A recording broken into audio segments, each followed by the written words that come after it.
ओम नमो भगवते वासुदेवाय।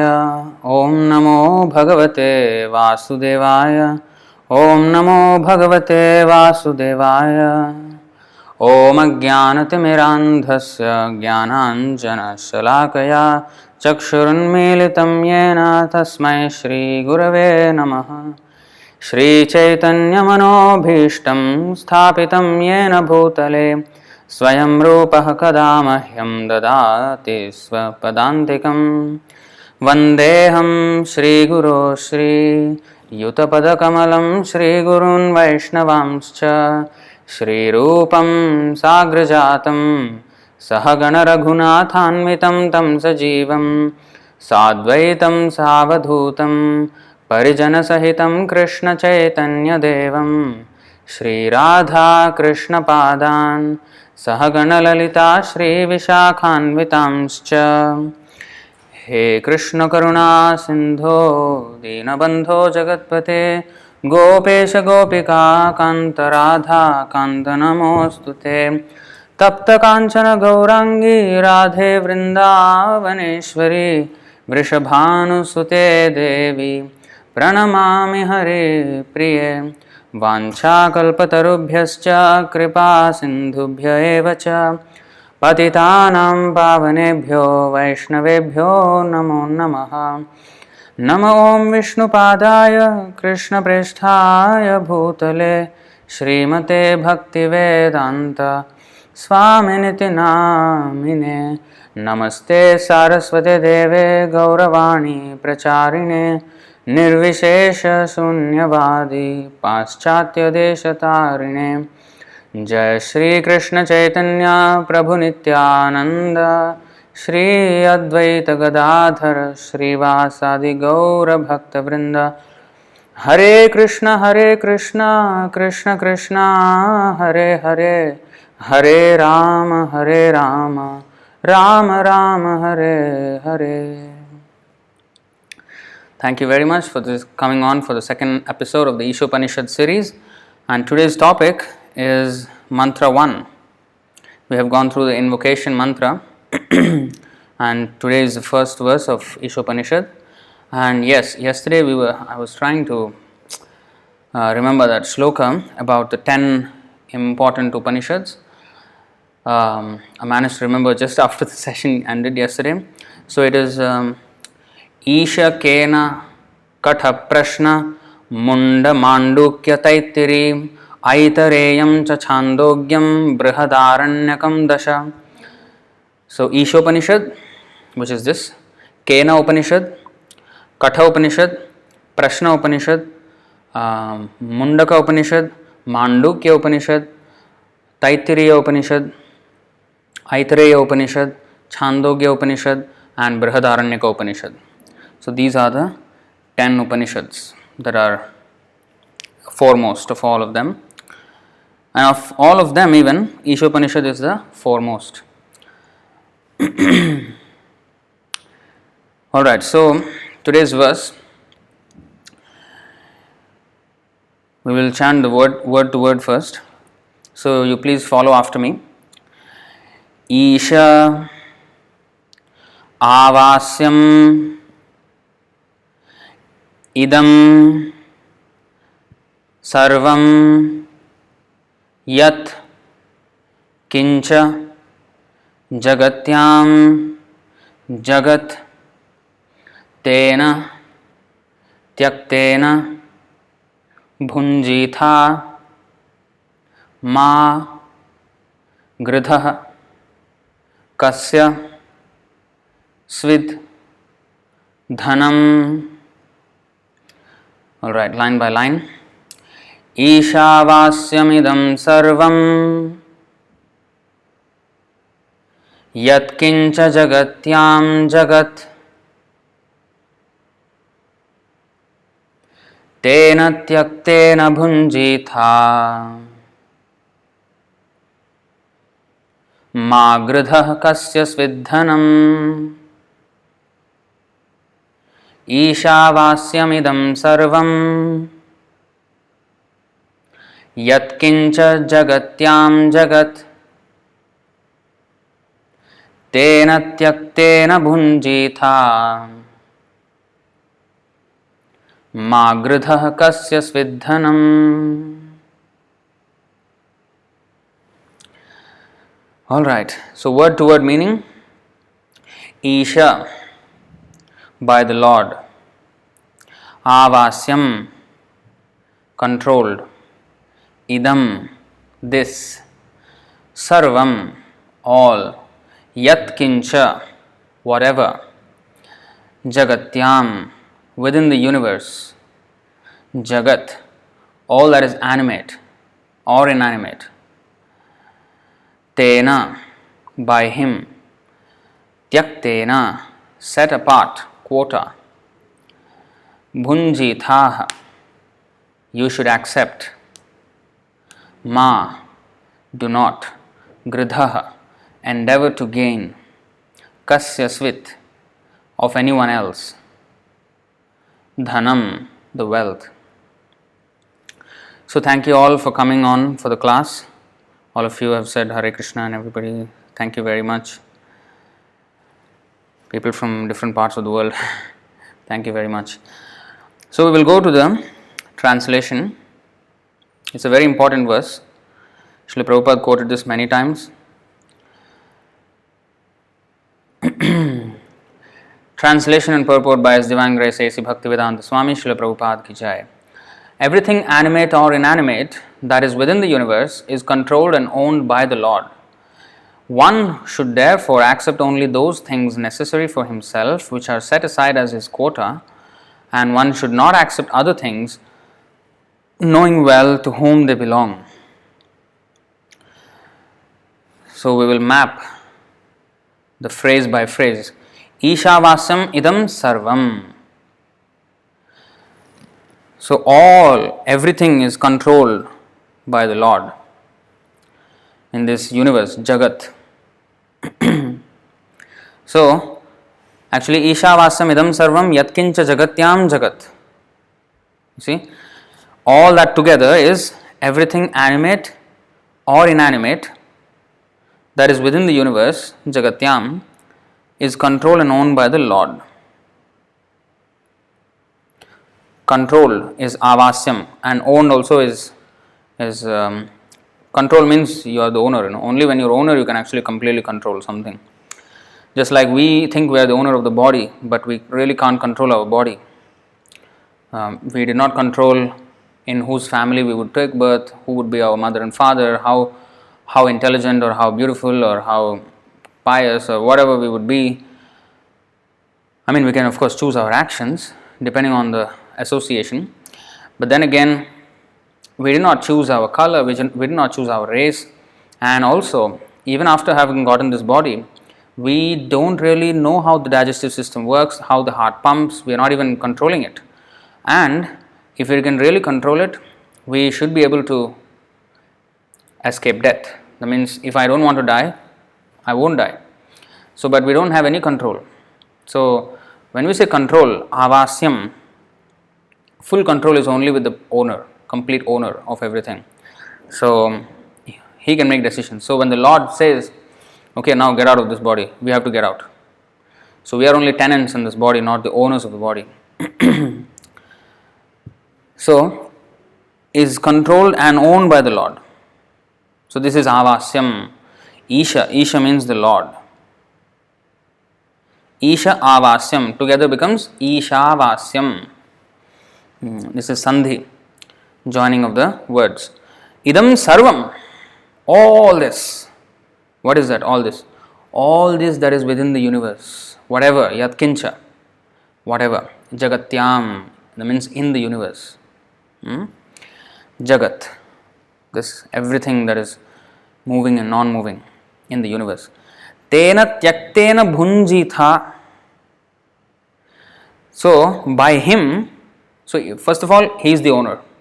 Now, he will decide who should get how much. Why is it not equally distributed? Because of our actions, our past activities. So, according to our karma, we get a certain quota. We are allotted a certain quota of, happiness, distress, wealth, everything. beauty, whatever. So, tena tyaktena bhunjitha.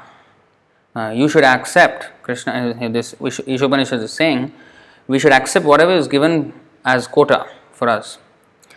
Ma gridhaha. Do not endeavor to gain kasya svidhanam of anyone else, the wealth of anyone else. See, one should therefore accept only those things necessary for himself. This is bhunjitha. Bhunjitha is this, which are set aside as his quota.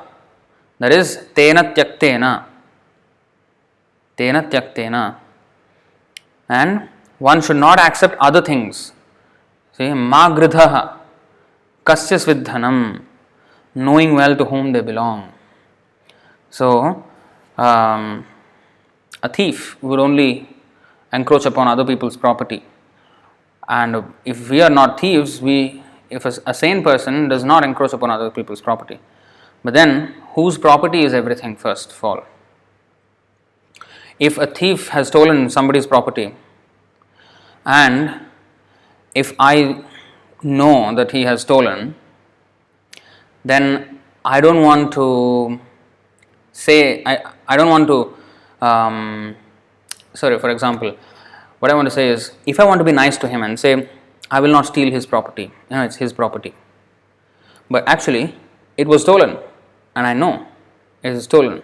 If we know, then saying that, it is his property, I don't want to disturb his property, that is not correct.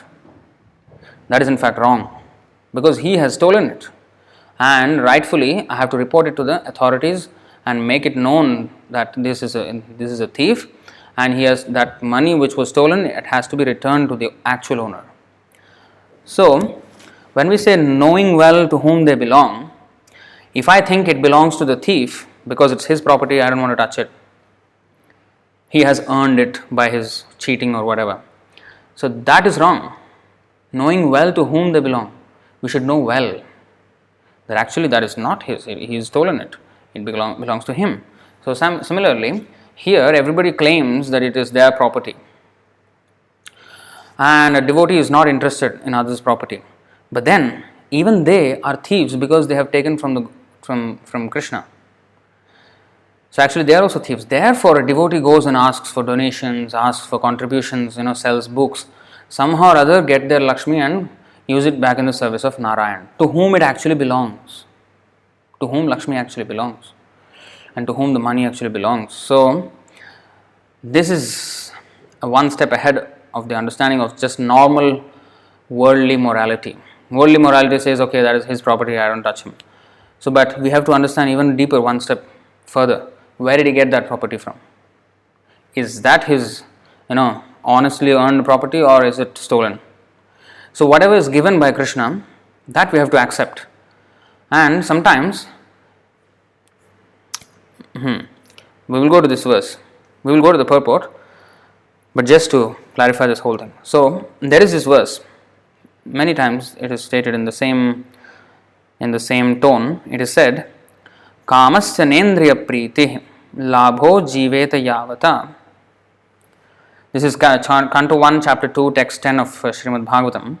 Kamasya nendriya priti labho jiveta yavata jivasya tattva jigyasa nartho yascheha karma bhihi. Life's desires should never be directed towards sense gratification. One should desire only a healthy life or self-preservation, since a human being is meant for inquiry about the absolute truth. Nothing else should be the goal of one's works. So only self-preservation, that's it, not more than that. Anything more than that becomes sense gratification.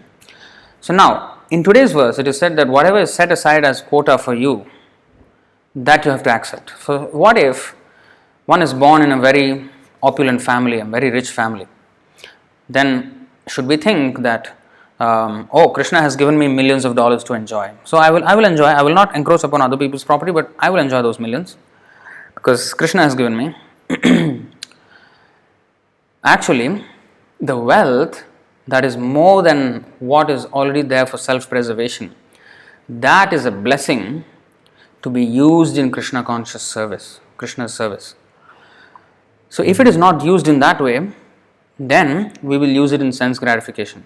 And that sense gratification is our problem. You should use means, it does not mean misuse. Misuse, that is, for sense gratification, that will become misuse. So, we have to understand that whatever wealth we have, even if we had inherited everything, we should know that it actually belongs to the Lord. He has given me. Now I have to serve the Lord with this money, and I have to support the Krishna consciousness movement in this way. I have to think. It is not that, oh, God has given me, and I will enjoy. No. That separate enjoyment from the Lord is actually the cause of our ruination. If we want to go down and suffer, and then that's what we have to do. Enjoy those fruits of past piety just indiscriminately, and then what will happen is future sinful life. So that we have to understand. So going back to the verse now. Vedic knowledge is infallible. Purport. Vedic knowledge is infallible because it comes down through the perfect disciplic succession of spiritual masters, beginning with the Lord Himself. It is perfect because it comes through this channel. It is infallible. It is not fallible. It is not based on imperfect perception. Since he spoke the first word of Vedic knowledge, the source of this knowledge is transcendental. What is that? 15:15. Sarvasya chaham hridi sannivishto mattah smritir jnanam apohanam cha vedaischa sarvairahameva vedyo vedanta krit veda videva chaham. This chapter 15, text 15. I am seated in everyone's heart, and from me come remembrance, knowledge and forgetfulness. By all the Vedas I am to be known. Indeed, I am the compiler of Vedanta, and I am the knower of the Vedas. So because he is the compiler of Vedanta, and he is Sri Bhagavan Uvacha here, Sri Bhagavan, so that is not an ordinary person, ordinary man. Therefore, the Vedas are called Apaurusheya. I think that's mentioned in the purport. Yeah, you see. He spoke the first word of Vedic knowledge. The source of this knowledge is, since he spoke the first word of Vedic knowledge, the source of this knowledge is transcendental. The words spoken by the Lord are called Apaurusheya, which indicates that they are not delivered by any mundane person. A living being who lives in the mundane world has 4 defects.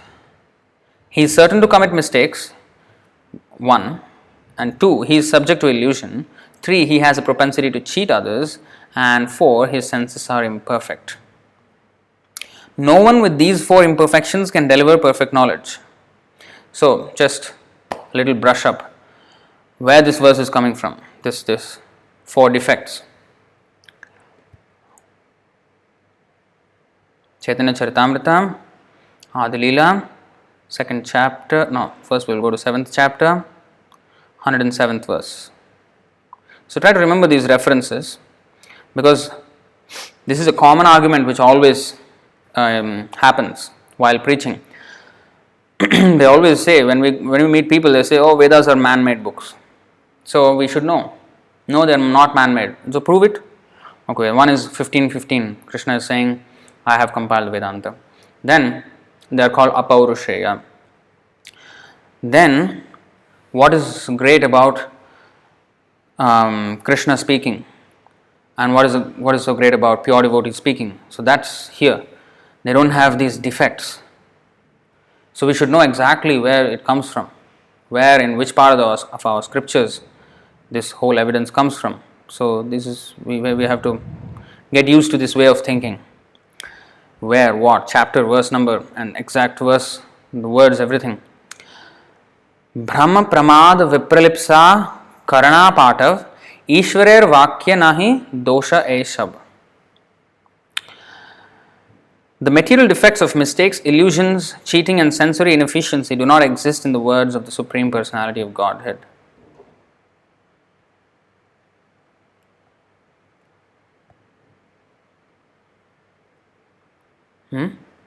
So what are they? mistakes, illusions, cheating and sensory inefficiency. So we have the tendency to commit mistakes. So we cannot come up with a perfect philosophy, even though we may be the biggest scientist, we still can't. Illusions, that means we take one thing for another, like we take our body to be ourself. That is an illusion. That is an illusion. So in this way we can be illusion in so many ways. And then cheating, as they say, if you can't make it, then fake it. So like the moon landing, they couldn't make it, they faked it. So these are the things, these are cheating propensities. They're not honesty. So this tendency is very strong in the conditioned souls. They want to show that they are, knowledgeable, even though they are not. And sensory inefficiency. So our senses are imperfect. We perceive things wrongly. Like the sun appears like a small spot in the sky. Every day we are seeing the sun in the sky, but we know it is many millions of times bigger than the earth. How do we know? Not by our eyes, but because we have learned in science and textbooks somewhere in the school. So that is how we know. Otherwise, our eyes are telling us a wrong story. Every day we are seeing. Not once there was an experience that this is actually very big, this sun. No, it doesn't look like it. So these are sensory inefficiencies, and as Prabhupada said, we can only see, and not just seeing, all our senses. We can, for example, eyes, we can only see within certain range. Infrared we cannot see, ultraviolet we cannot see. If there is no light, we can't see. Too near we cannot see, like our own eyelids we cannot see. Too far we cannot see. Too big we cannot see. Like the universe is so big, the sky is so vast, we don't know where is the end. And then too small we cannot see. So our seeing and our hearing, even our hearing, there is certain frequency, 20 to 20,000 hertz is what we can hear. So beyond that we can't hear. But the dogs can. They have this whistle for calling the dog. So this whistle doesn't make any sound, because it actually does. But we can't hear it because it's more than 20,000 hertz. But the dog can hear it. So these things, so we have these sensory inefficiencies. So with all this cheating and all these defects, we can't come up with perfect knowledge because we are imperfect. But Ishvarer Vakya means of the Lord. In the speeches of the Lord or in the words of the Lord, there is no such mistake. He doesn't have these defects. And not only he is the one who does not have no mistakes, but as evidenced in the Adilila 2nd chapter, 86th verse, Bhram Pramad Vipralipsa Karna Patav Arsha Vigya Vakya Nahi Dosha Hai Sab. So, almost the same verse, but only one word changed. Ishvarer became Arsha Vigya. So what is that Arsha Vigya? Arsha means the authoritative sages. And then Vigya Vakya, in the wise speeches of the sages, authoritative sages. Mahajano yena gatah sapantha. We will see where the Mahajans come from. Now, their words also have no mistakes. See, mistakes, illusions, cheating and defective perception do not occur in the sayings of the authoritative sages. See? So it doesn't happen in the words of the Lord and in the authoritative sages. Therefore, it is said, Tarko Pratishtha. So all these, try to remember all these verses, try to note them down in a book or somewhere, because this is a flow of argument. Like why the Lord's or His pure devotees' words have no mistakes or no defects. Why we should care to hear from the Lord and His pure devotees coming in the authorized sampradaya. Why we should care. Why is this perfect compared to a scientist? We need to know. Of course, many devotees know for a fact that yes, the Lord does not make a mistake and then the pure devotee does not make a mistake. But then how to prove it? So these Shastra quotes is what we need to remember. Tarko pratishtha.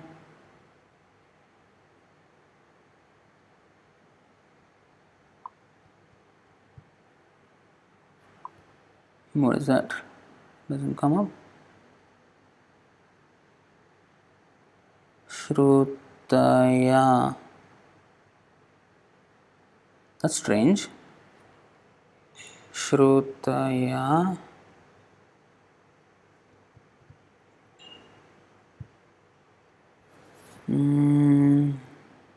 Only 2 times. Oh, that's weird.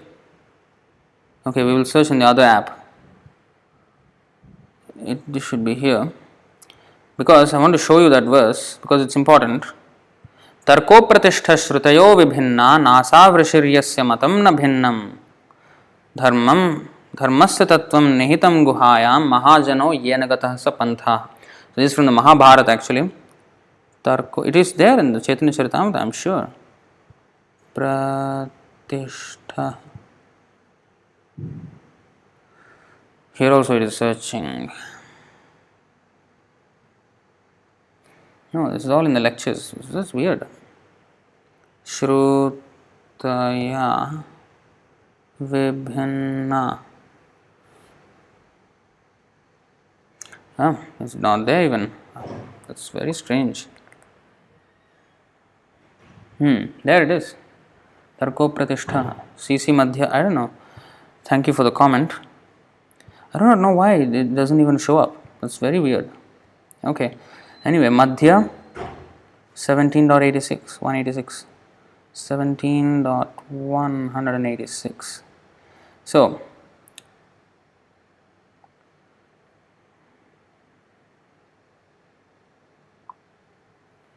you see that? This is what I wanted to show. Tarko pratishtha shrutayo vibhinna. Because I was searching for shrutaya.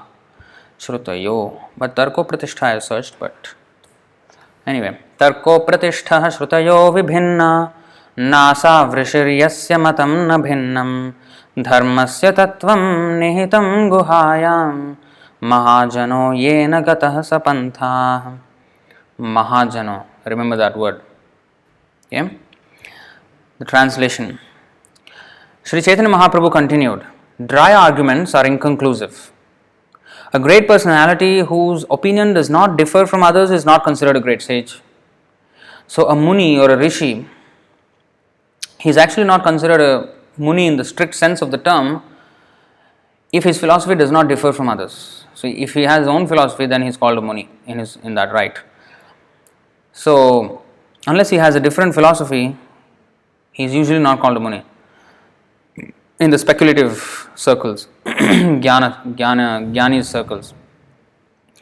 Of course, there is Narad Muni who is a devotee, and similarly we have Maitreya Muni, we have Shaunaka Muni, we have so many Munis. But especially the word Muni among the Jnanis means a person who has to have a different philosophy, a unique take on things. So, that's why it is said, a great personality whose opinion does not differ from others is not considered a great sage. Nasa vrishir yasya matam na bhinnam. He is not a rishi whose opinion does not differ from others. Then, simply by studying the Vedas, which are variegated, one cannot come to the right path by which religious principles are understood. Because in the Vedas there is Karma Kanda, there is Jnana Kanda, there is Upasana Kanda, there are so many, branches of Vedic knowledge and even Ayurveda, so many things. So actually what is the aim? Just by reading them we can't really understand, even if we read the Vedas. So this is an important point. Even if we read Shastra, we will not understand the Lord. Although Vedaischa sarvair ahameva vedyo, Krishna says that the Vedas are meant, I am to be known by the Vedas. Okay, let me know if you are feeling a little bit of lag in the video. Just let me know, because I feel something like that. Let me know in the comments. So okay, just by reading the Vedas we can't understand. So then what is the real path? Simply by studying the Vedas, which are variegated, one cannot come to the right path by which religious principles are understood. The solid truth of religious principles is hidden in the heart of an unadulterated, self-realized person. Consequently, as the Shastras confirm, one should accept whatever progressive path the Mahajans advocate. So you see, the solid truth of religious principles is hidden. Yeah, you see there is a little lag. Yeah, I can feel it. Let me see if I have anything weird opened. But no, there's nothing open. Yeah, sometimes we just can't do much about it. We'll just go with it. So, the solid truth of religious principles is hidden in the heart of an unadulterated, self-realized person. That means it can only be understood through him. Consequently, as the Shastras confirm, one should accept whatever progressive path the Mahajans advocate. The Mahajans means, who are the Mahajans? Again, Srimad Bhagavatam, Canto 6, Chapter 3, Text 20. Swayambhurnaradah Shambhu Kumarah Kapilo Manu Prahlado Janako Bhishmo Balirvaiyasakirvayam Dvadashaite Vijanimo Dharmam Bhagavatam Bhatah Guhyam Vishuddham Durubodham Yam Gyattvamritamashnute. This is 20 and 21. See, Lord Brahma, this is who is speaking this? Yamaraj. Lord Brahma, Bhagavan Narada, Lord Shiva, the four Kumaras, Lord Kapila, the son of Devahuti, Swayambhuva Manu, Prahlad Maharaj, Janaka Maharaj, grandfather Bhishma, Bali Maharaj, Shukadeva Goswami, and I myself know the real religious principle. So these are the Mahajans from whom we need to know what are the religious principles of the Shastras. So even although we need to understand through Shastra, but we cannot understand Shastra unless we go to the Mahajan. We cannot understand the Shastra without the help of the Mahajan. We will come back to this in a point because it's very important. We have covered this in the Ritvik series. So we will come back to that. So my dear servants, this transcendental religious principle, which is known as Bhagavat Dharma or surrender unto the Supreme Lord and love for Him, is uncontaminated by the modes of material nature. It is very confidential and difficult for ordinary human beings to understand, but if by chance one fortunately understands it, he is immediately liberated and thus he returns home back to Godhead. So under the Naisham Matistavad Urukramang Ghrim Sprishati Anarthapagamo Yadartha Mahiyasam Padarajobhishekam Nishkinchananan Navranita Yavat. So unless one has the mercy of a pure devotee, he cannot get understanding of Shastra. So this in reference to the Ritvik system that Prabhupada has set up, this translates into, especially that argument where they give that we need to understand Prabhupada in the context of Shastra. But sorry, you can't understand Shastra without Prabhupada. You can't go the other way around. So we have to understand Shastra through Prabhupada. We have to understand the previous Acharyas through Prabhupada. It is not that we have to understand Prabhupada in the context of the Parampara, in the context of Shastra. That's what Bhaktivika Swami has said. So this is not correct. We cannot understand the Parampara without Prabhupada. We cannot understand Shastra without Prabhupada. That verse is there. 113. Srimad Bhagavatam. Nigamakalpataror galitam phalamidam. Nigamakalpataror galitam phalam sukhamukhadamrita drava samyutam pibata bhagavatam rasamalayam muhuraho rasika bhuvi bhavuka. So, Nigamakalpataror galitam phalam sukhamukhadamrita drava samyutam. You see this? O expert and thoughtful men, relish Srimad Bhagavatam, the mature fruit of the desire tree of Vedic literatures. It emanated from the lips of Sri Shukadeva Goswami. Therefore, this fruit has become even more tasteful. although its nectar and juice was already relishable for all, including liberated souls. So when it comes from a pure devotee, even the Shastra becomes even more relishable, even more clear when it comes from the mouth of a pure devotee. Because the same Shastras everybody is reading. The Mayavadis are reading the same Shastra, the Karmis, the Jnanis, everybody is reading the same Shastras. The Bhagavad Gita text is the same. Why there are so many interpretations? Because a devotee's interpretations, devotee's understanding is perfect. Because they accept just like Arjuna accepted. Sarvametadritam manye yanmam vadasi keshavam nahi te bhagavan vyaktim vidur devanadānavāha. Chapter 10, text 14 of Bhagavad Gita. So, whatever you say, Krishna, I accept as truth. Sarvametad ritam manye yanmam vadasi keshavam. So, that is the way we have to accept Krishna's teachings, whatever he said. So, that we cannot understand unless we hear from Parampara system, unless we hear from the Guru, Srila Prabhupada. Therefore, this fruit has become even more tasteful. So, similarly, we have shown that there is another nice sutra in the Narada Bhakti Sutra, 69th Sutra.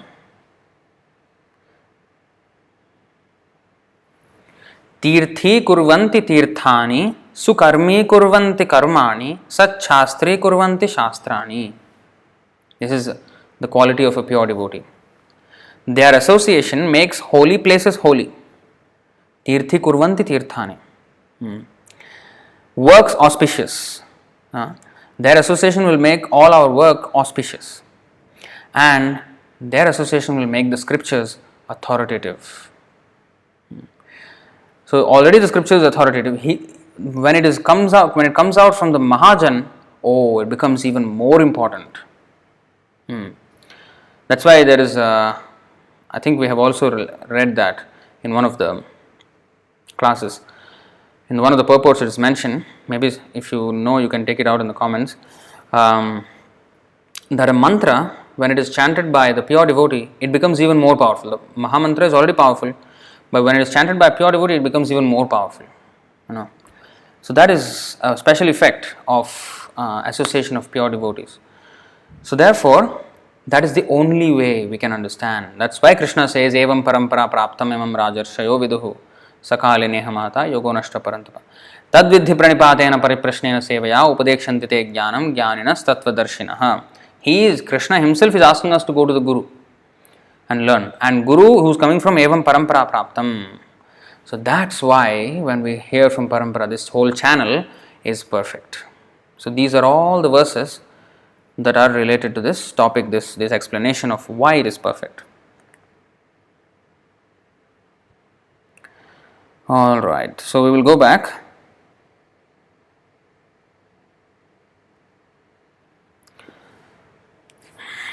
So a living being has all these four defects. No one with these four imperfections can deliver perfect knowledge. The Vedas are not produced by such imperfect creature. Vedic knowledge was originally imparted by the Lord unto the heart of Brahma, the first living being. And Brahma in his turn disseminated this knowledge to his sons and disciples who have handed it down through history. Since the Lord is Purnam, all perfect, there is no possibility of his being subjected to the laws of material nature which he controls. So he controls the laws of material nature. This is explained in the 9th chapter of Bhagavad Gita. Prabhupada quoted this many times. Alright, there it is in the 4:24:32 purport. Alright, we'll get to that. So this material nature, which is one of my energies, is working under my direction. Krishna is saying, Mayadhyakshena means under my direction. Prakriti. Suyate sacharacharam. Suyate means manifests. And hetunanena kaunteya jagad viparivartate. This material energy, which is one of my energies, is working under my direction, O son of Kunti, producing all moving and non-moving beings. Under its rule, this manifestation is created and annihilated again and again. So under the material energy's rule, it is annihilated again and again. Srishti Sthiti Pralaya. But that material energy is working under his direction. So you see, Parasya Shaktir Vividhaiva Shruyate, we have learned that. So he is not under the control of Maya. He is always the controller of Maya. So going back to this verse 4:24-32 that is mentioned in the comments here, Srimad Bhagavatam, thank you for that reference, Radhika Sakhi Mataji. Okay, here we go. 4:24-32.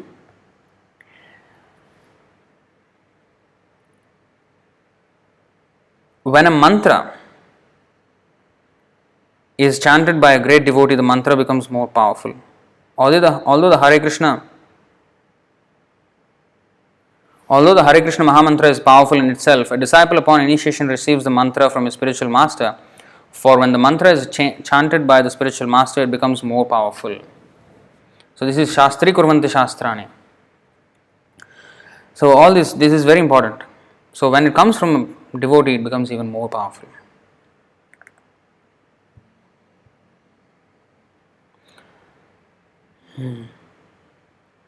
Now, however, both the living entities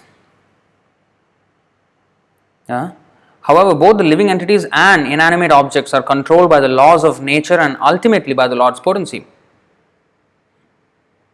Both are controlled. That's why we are called Prakriti. We are called energies of Krishna. He is the energetic and we are his energies. The living entities and inanimate objects are controlled by the laws of nature and ultimately by the Lord's potency. This Īśopaniṣad is part of the Yajurveda and consequently it contains information concerning the proprietorship of all things existing within the universe. So these are all documents, just like we have a property deed, like there's a property document, there's everything, ownership documents, So similarly, these Vedas, especially this Yajurveda, has information like this verse, for example. These are all documents that are declaring whose wealth everything is. Īśāvāsamidam sarvam.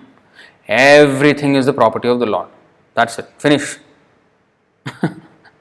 Property document, finish. Īśāvāsamidam sarvam. So he will give as quota, So this is spiritual communism, as Srila Prabhupada said. Like in communism, the state owns everything. That is an imperfect system. Here, the Lord owns everything. That is the actual fact. The Lord's proprietorship over everything within the universe is confirmed in the 7th chapter of Bhagavad Gita, verses 4 and 5, where para and apara prakriti are discussed. The elements of nature, earth, water, fire, air, ether, mind, intelligence and ego all belong to the Lord's inferior material energy, apara prakriti, whereas the living being, the organic energy, is his superior energy, para prakriti. Both of these prakritis or energies are emanations from the Lord and ultimately he is the controller of everything that exists. There is nothing in the universe that does not belong to either the para or the apara prakriti. Therefore, everything is the property of the Supreme Being. So, we need to know these verses 7, 4 and 5.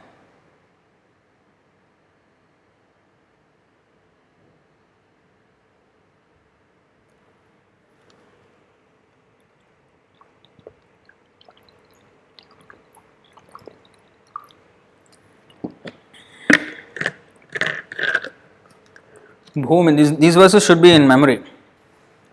So many times Srila Prabhupada has quoted these verses. Bhumirapo nalo vayuh khammano buddhirevacha ahankaramiti yamme bhinna prakritirashtadha. Earth, water, fire, air, ether, mind, intelligence and false ego, all together these 8 comprise or constitute my separated material energies. So these are his energies. Bhinna me prakritir. That means my energies, but bhinna, separated. Because he has nothing to do with this material world. Then, so these are his material energies. Then next, 7.5.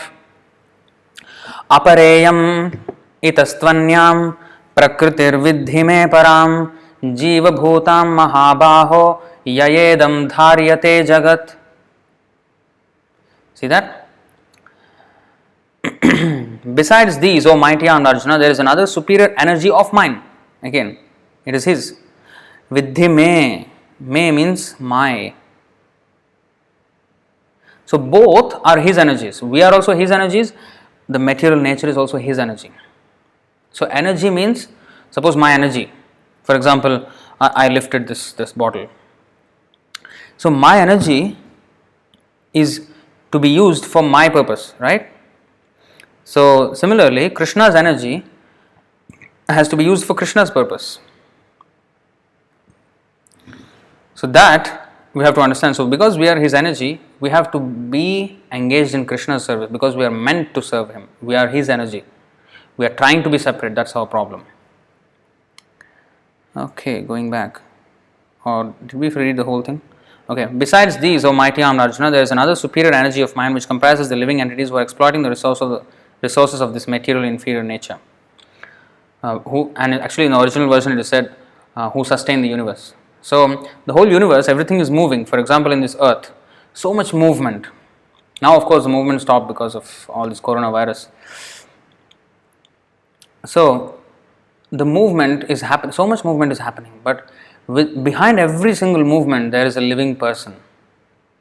When something moves, we should know for certain that there is a living person there who has started it all. So there is the touch of a person, only then something will move. In that way the entire universe is going on, moving by the touch of persons, and ultimately the Supreme Person, of whom we are all parts and parcels.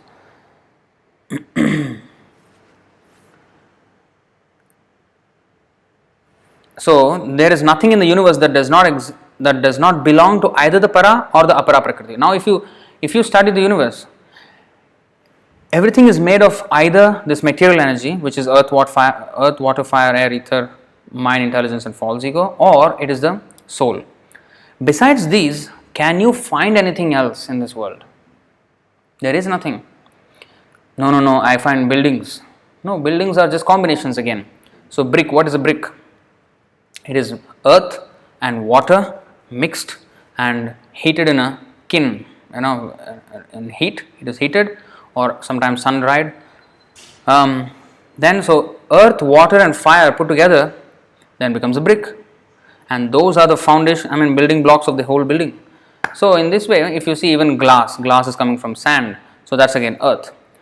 If we analyze everything and break it down to its ingredients, they are without exception these 8 ingredients, because a brick is not just a product of earth, water and fire. It is also the product of intelligence, because without that intelligence, who will do that? Somebody has to do that, right? So his effort, his intelligence. So it is a mixture of earth, water, fire, and also the intelligence of man. So in that way it is created. So it is always these ingredients that are involved in any creation. Or you may say, no, I have an iPhone, where is this coming from? But again, if you again split apart the whole iPhone, there is all this metal, there are and of course first the intelligence of the, or rather multiple intelligences of various thousands of engineers and scientists, which has come together, and this whole radio network, this wireless network, all that is also again ether. In ether it is moving these signals. All the satellite, whatever you say, is built with the earth and built with everything, has these ingredients. The metal, the circuit board, and even plastic, for example, the chemicals that are used for plastic is again taken from nature only and then manipulated. So it is manipulation of the same ingredients. So these are the basic ingredients that are mentioned, this apara prakriti and the para prakriti, the living entities. So everything that is within the universe is a combination of these two. Other than this, there is nothing here in this material world. And not only in the material world, in the entire existence, even in the spiritual world. In the spiritual world, there is no material energy, but there is only spiritual energy. Everything is spiritual there.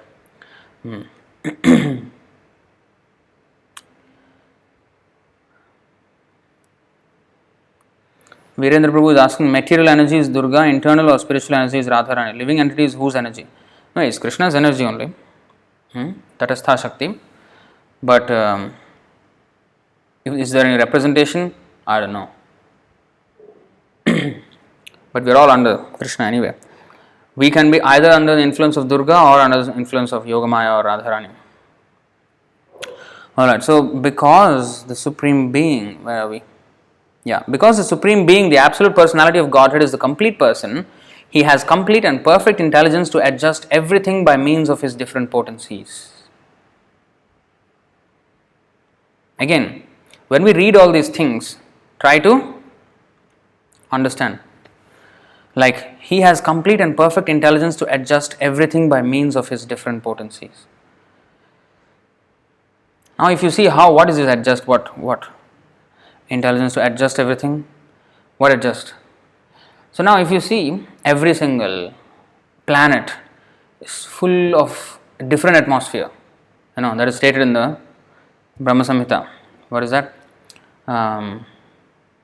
Yasya prabha prabhavato jagadanda koti, 5th chapter, 40th verse. Kotishvasesha vasudhadi vibhuti bhinnam. Kotishvasesha vasudhadi vibhuti bhinnam. Tad brahma nishkalam anantam ashesha bhutam govindamadi purusham tamaham bhajami. I worship Govinda, the primeval Lord, whose effulgence is the source of the non-differentiated Brahman mentioned in the Upanishads, being differentiated from the infinity of glories of the mundane universe, appears as the indivisible, infinite, limitless truth. So now, this is Bhaktisiddhanta Saraswati Thakur's translation. You need to be a PhD in English to understand these translations. And actually he learned the English that he used in this book. He learned all this English in 6 months. Can you imagine that? In 6 months he learned all this English, and even Americans and British people, they can't understand what he's talking about. So anyway, Prabhupada always Vibhuti Bhinnam. See, Kotishvashesha Vasudhadi Vibhuti Bhinnam. So Prabhupada always translated this as Kotishu Ashesha Vasudhadi. So Kotishu means millions. Ashesha Vasudha, millions and billions. Ashesha means innumerable. Innumerable millions of Vasudha means planet. Adi Vibhuti Bhinnam. Each has its own atmosphere, different atmosphere, and its own different specialities. So the scientists are trying to see life on other planets, but their whole thing is wrong.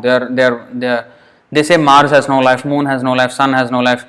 They are foolish because they want to see life as they know it on Earth. That is their problem. They think life means it has to be like the way it is here. You see? But in every single planet there is a different atmosphere. Different. Like on the Sun, Krishna said, I spoke these signs on the Sun planet. How did he speak? Who can exist on the Sun? I mean, everybody would burn to death. Even if we go slightly closer to the Sun than we are now. So that is because our body is suitable for this atmosphere on this Earth. But there are bodies suitable for the Sun atmosphere. They just have bodies made of fire. That's just the way it is. So every single planet, there are bodies suitable to live there. So so all these things, how Krishna is adjusting. Okay, that is one thing. And if you see the intricacy of detail, even the small leaves and plants and grass, which are like insignificant, right? Insignificant living entities. They're not very important species. But even there is so much art. If you see the design on the leaves, on the flowers, the fragrance that comes out, or the way the tree manifests, or for example, banyan tree. From a small seed, such huge tree comes out. All these things, I mean, if you break open the seed, you will find nothing special. But the secret is in the seed. Like if you put a seed in the ground, and then eventually, like the coconut, for example, the coconut tree, when it comes up, it has those water bottles, natural water bottles, which has this coconut water. And how did the water even go there in the first place? And how did that taste come in the water? So tasteful. From where did the taste come? It was taken from the same ground. But from the same ground, if you put another seed, another whole range of chemicals will come out, like the citrus, the orange or the lemon. Completely different taste, completely different, where it is coming from, same earth, same air, same water, same sun. How all these things are coming out, And there are so many species of life and even human beings, so many species of human beings even. And then somebody is born in a particular family. What karma he has done to be born in that family, whether good or bad or whatever it is, he adjusts.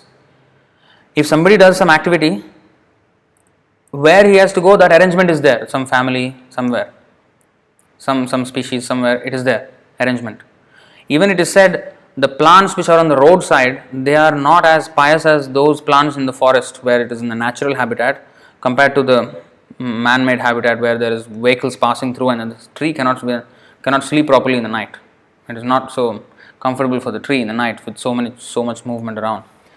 So that's why Prabhupada said the trees in the forest, they are a little more pious than the trees on the road, and all the pollution and all that. So how is it that all these adjustments are made? And somebody suppose somebody kills somebody, and he has to be killed somehow or other, either in this life or in the next life. And when the time comes for him to be killed, there is another killer that becomes ready to kill him. But in arranging that killer, the Lord is not implicated, because that killer was arranged because he wanted to kill. So his desire and his karma, and he matches them up, and then one person murders another. I mean, all these things, how to adjust the karma of innumerable living entities, but he does it effortlessly. So this is the way Krishna is moving this entire. So he has complete and perfect intelligence to adjust everything by means of his different potencies. So he can adjust everything. The Supreme Being is often compared to a fire, and everything organic and inorganic is compared to the heat and light of the fire. What is the verse? Just as fire distributes energy in the form of heat and light, the Lord displays his energy in different ways. He thus remains the ultimate controller, sustainer, and dictator of everything. He is the possessor of all potencies, the knower of everything, and the benefactor of everyone. He is full of inconceivable opulence, power, fame, beauty, knowledge, and renunciation. How many verses are there in this paragraph? It just appears as one paragraph, right? Actually, they are translations of various verses. So, the Supreme Being is often compared to a fire. So, this part, there is a verse. Ekadesha sthitasya agner.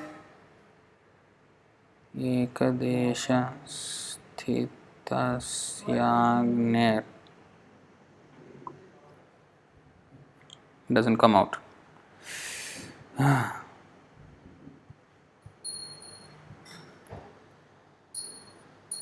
Let's see.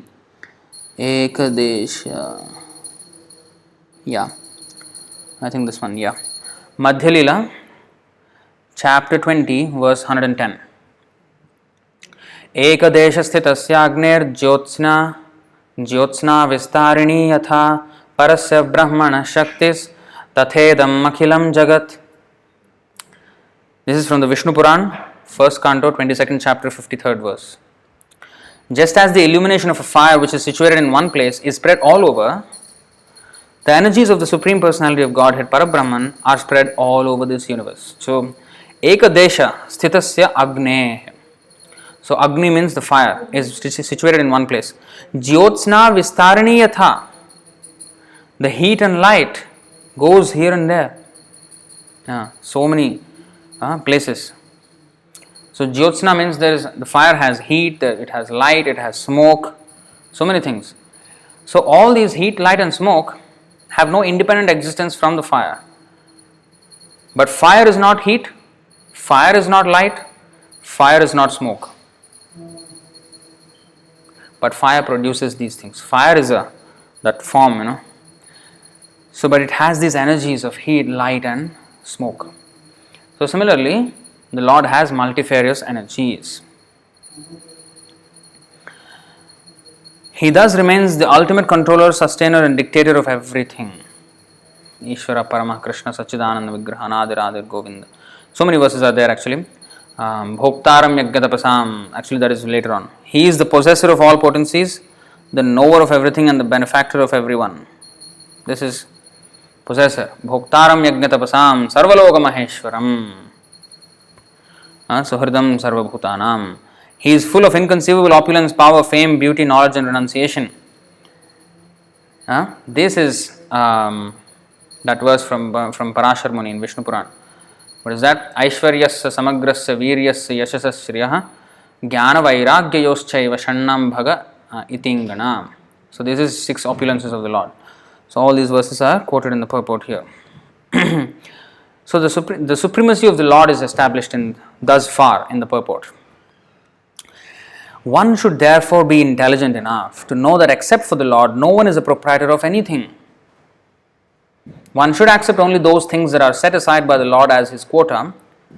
The cow, for instance, gives milk, but she does not drink that milk. She eats grass and straw, and her milk is designated as food for human beings. So the vegans are, always against this. They say we are the only species who drink the milk of another species. So they say like this. But cow, by nature, she will give more milk than is necessary for her calf. And that milk is for human beings, especially if it is taken care of with love and affection. She produces so much milk that the milk starts dripping from the udder. So this is actually seen. I have even seen a video a few months ago. Somebody shared with me. So they were playing just the flute, and the cow was just dripping milk from the udder, just for music. So when it is taken care of nicely with love and affection, in fact, so many descriptions are there in the Bhagavatam where the cows were moistening the pasture grounds with milk because it was just dripping out of the affection.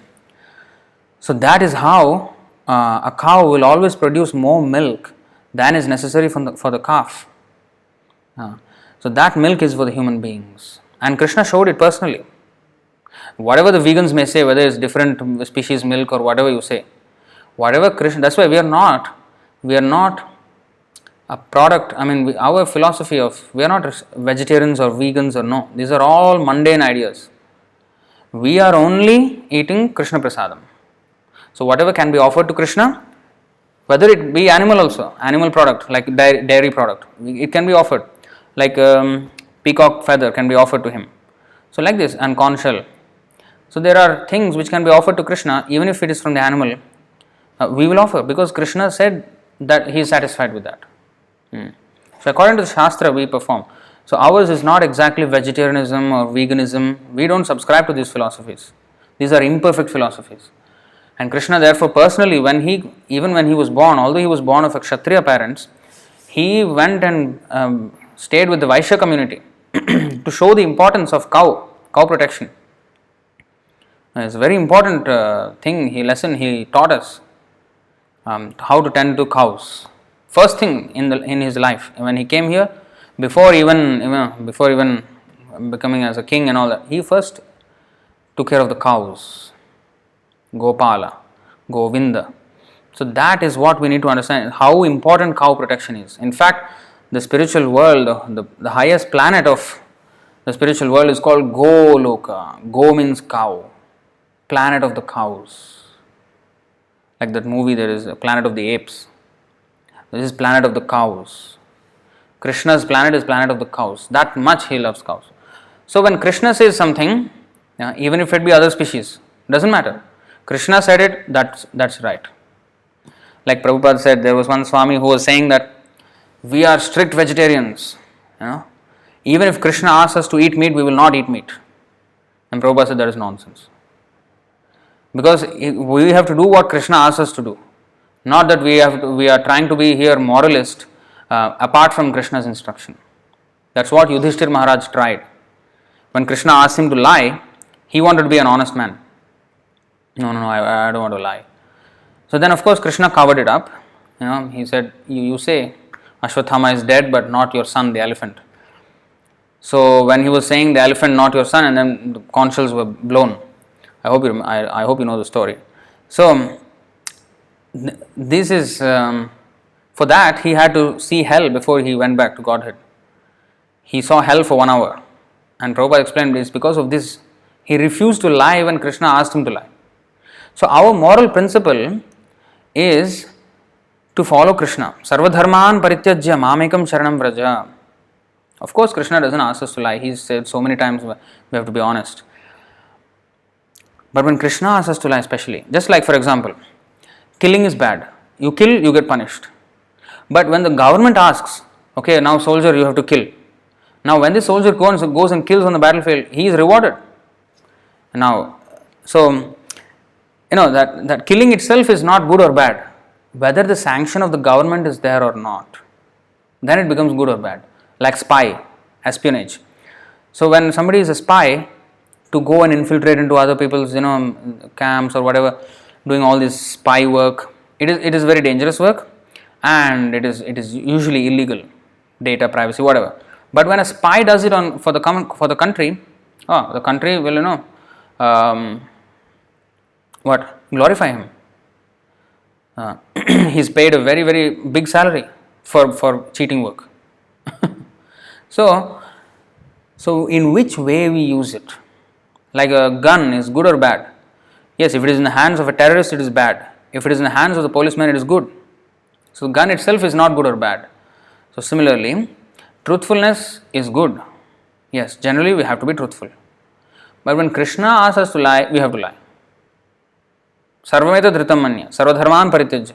All our dharma, all our this morality dharma, everything just throw away, surrender unto me.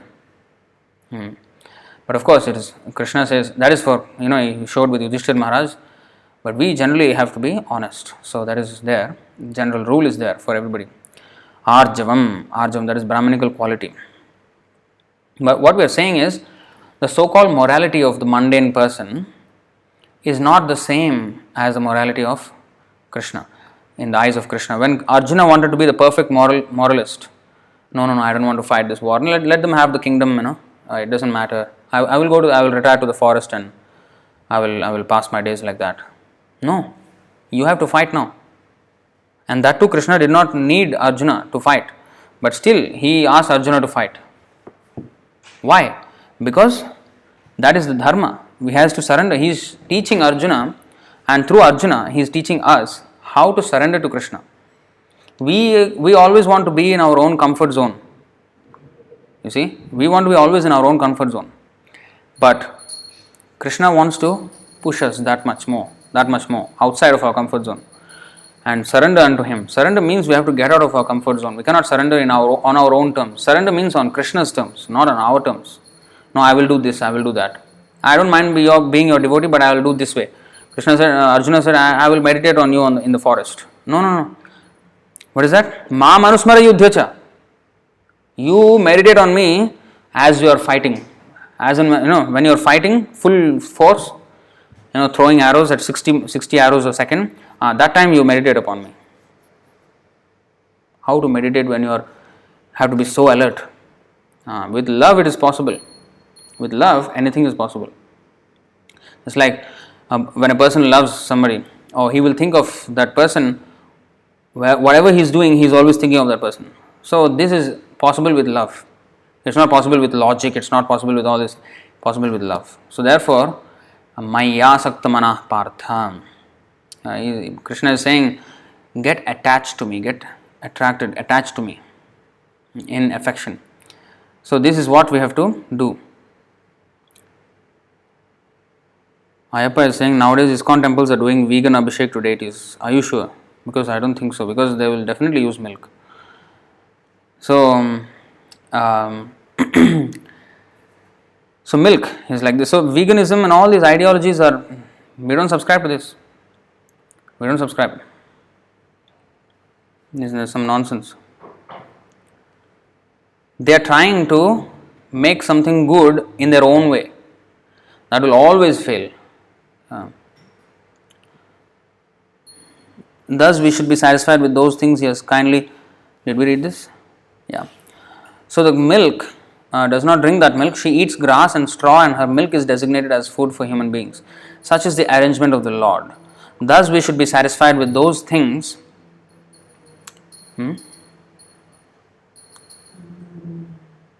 He has kindly set aside for us, and we should always consider to whom those things we possess actually belong. So they actually belong to the Lord.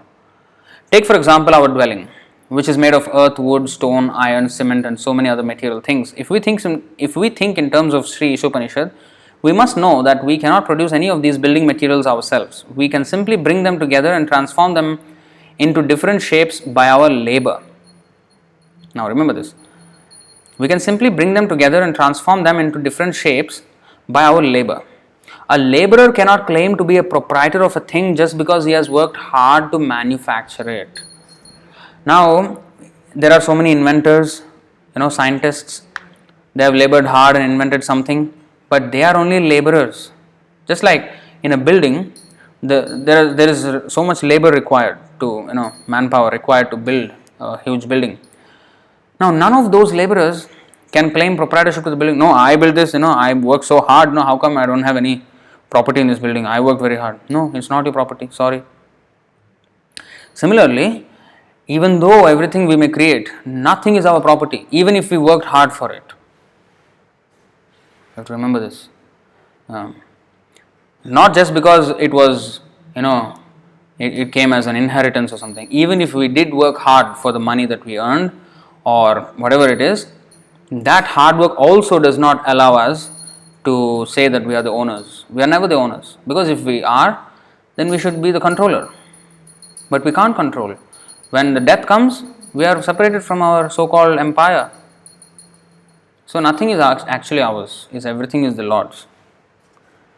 In modern society, there is always a great quarrel between the laborers and the capitalists.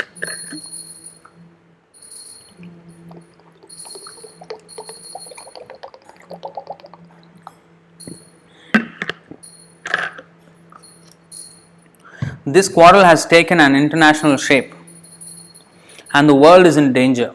Men face one another in enmity and snarl just like cats and dogs. You see? Actually, you see the cats and dogs, they snarl into each other. Like that. So, Prabhupada said the immigration is like that. Immigration is like the dogs barking, Why have you come here? Whoa, whoa, like that. I think there's a song also. I think when I was a kid, I was hearing, who let the dogs out? Who let this dog come here? Come on, shout at him. Whoa, whoa, why have you come here? How long are you going to stay? Whoa, Prabhupada explained like that in a lecture of his. So this is just like dogs also have their own territory, and they mark it with urine. They urinate, and then that's how they smell their boundaries. And when another dog comes from another place, they know it's a foreign dog, and they go and fight with him. This is dog life. Stray dogs especially in India, you will see all this. In Western countries, mostly dogs are kept as pets, but in India, there are so many stray dogs, and you can see how the stray dogs fight. They fight just for no reason, just because he came from another place, fight. Instead of receiving him, our human culture is Athithi Devo Bhava. You have to treat the guest as, very cordially. Of course, if he is a terrorist, then we have to, punish him. So that's basically what the immigration are doing. So because people are becoming also like that, more and more, these antisocial elements are increasing, and more risks for security. When there is a system of security, where there is very sophisticated security systems, that means you have to understand that that place is full of thieves. If there is no thief, there is no need of any security. There is no need of any. If there are no criminals, there is no need. Like for example, when I was small, I think I was 10 years old, in India, we went to this village. In that village, no house has a door. No house has a door. The entire village. It was very unique. And not a single theft in the past how many decades already. Not a single theft. It's a village for Shani Dev, the planet Shani. So there is a temple of Shani there in that. So it is said that anybody who tries to steal, they will be cursed by Shani and something like that. So they will die or something like that. So that whole village, no doors. The houses, the shops, no doors, and nobody steals. So if there is no security, that means you should know that people are. In fact, it is said that in ancient India, at least medieval India, just a few hundred years ago, gold and all this, what is that, gemstones, they were all sold on the street. So they were so honest, they would not steal. Very, very, very less theft, almost nil. So in this, so these things are there. So if there is heavy security systems, cyber security, this security, that security, blockchain security, whatever they're calling it now, all this means that people are becoming more and more demoniac, and therefore there's a need for protection from these classes of people. So that's why all this security patch, this patch, that patch, and all this CCTV cameras or alarm or cyber security, some antivirus or whatever, all these things. So this defense, it is nothing but eating, mating, sleeping, defense. So if antisocial elements like this increase, then that's what will happen. We are engaged in all these defense mechanisms. This is animal life. Dogs are also always thinking like that. Or even the deer, where is the lion? They are always having their own defense systems. How maybe we'll move in herds so that if a lion comes, we will like attack. Or deer usually they run away, but the bison, they will turn towards the lion, and all of them, and they will start charging at the lion, and the lion freaks out and then he runs away. So they have their own. Every animal has their own defense mechanisms, and they will try as much as they can. So if we just improve our defenses in this way, we're just becoming sophisticated animals, but we're not being human beings. Men face one another in enmity and snarl just like cats and dogs. Śrī Īśopaniṣad cannot give advice to the cats and dogs, but it can deliver the message of God to man through the bona fide acharyas, holy teachers. So those who are engrossed in this defense and this way and that way, fighting like dog eat dog world, as they say, they just can't. They don't have any affinity for hearing these subjects. But for those who are actually man, Dvipada Pashu, a man, what is the difference between an animal and a man? Animals have 4 legs, we have 2. No. Then Vedas say we are Dvipada Pashu, we are 2-legged animals. As long as we do not realize that our life is just meant for God realization, until we come to that point of understanding, or at least trying or treading the path of God realization, we are animals. Just we are called 2-legged animals. That's all. Because ahara nidra bhayamaitunam cha samanyametat pashubhirnaranam dharmo hitesham adhiko vishesho dharmasya hina pashubhis samana. So eating, sleeping, mating, defending, these are common between animals and humans. But the thing that distinguishes us from the animals is that we have dharma, religion, God consciousness. Dharmo hitesham adhiko vishesha. That is our unique thing. Otherwise, we're just competing with the animals. Like we have this satellite GPS system and tracking system. Like now China, I think this is what I've heard. In China they have cameras everywhere, and they track people. Now an eagle from 8 miles above, it can spot a dead rat on the ground. From 8 miles, that's 13 kilometers. That's higher than even an aeroplane. Aeroplane's highest flight height. The passenger aeroplane, it moves at about maybe 10 to 12,000 meters, is that? Or feet? No, meters, yeah. 36,000 feet around there. So 12,000 meters, but this is 13,000 meters, an eagle. And from the aeroplane, what can you see even? You can't see anything. But the eagle can see a dead rat from 8 miles above. I mean, can you imagine the technology the eagle has? Amazing, incredible. So if we just try to imitate these things and have these hawk-like, eagle-like eyes and CCTV and all these face tracking mechanisms, this is just trying to be competing with the eagle. And Prabhupada said the rats are also building tunnels. And we also build tunnels, it's the same thing. The ants are also building their own buildings. We're also building our own buildings like ants. So we are just competing with all these animals. Prabhupada said the dog is running on 4 legs and we're running on 4 wheels. How is it very different? Okay, I'm going to office. I'm going to the biggest building. The dog is just running and eating some food on the street. But what are you going to that big building for? Just for get the money to get the food.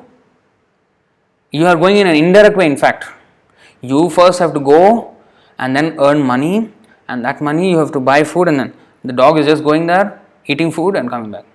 Direct. We are going indirect route.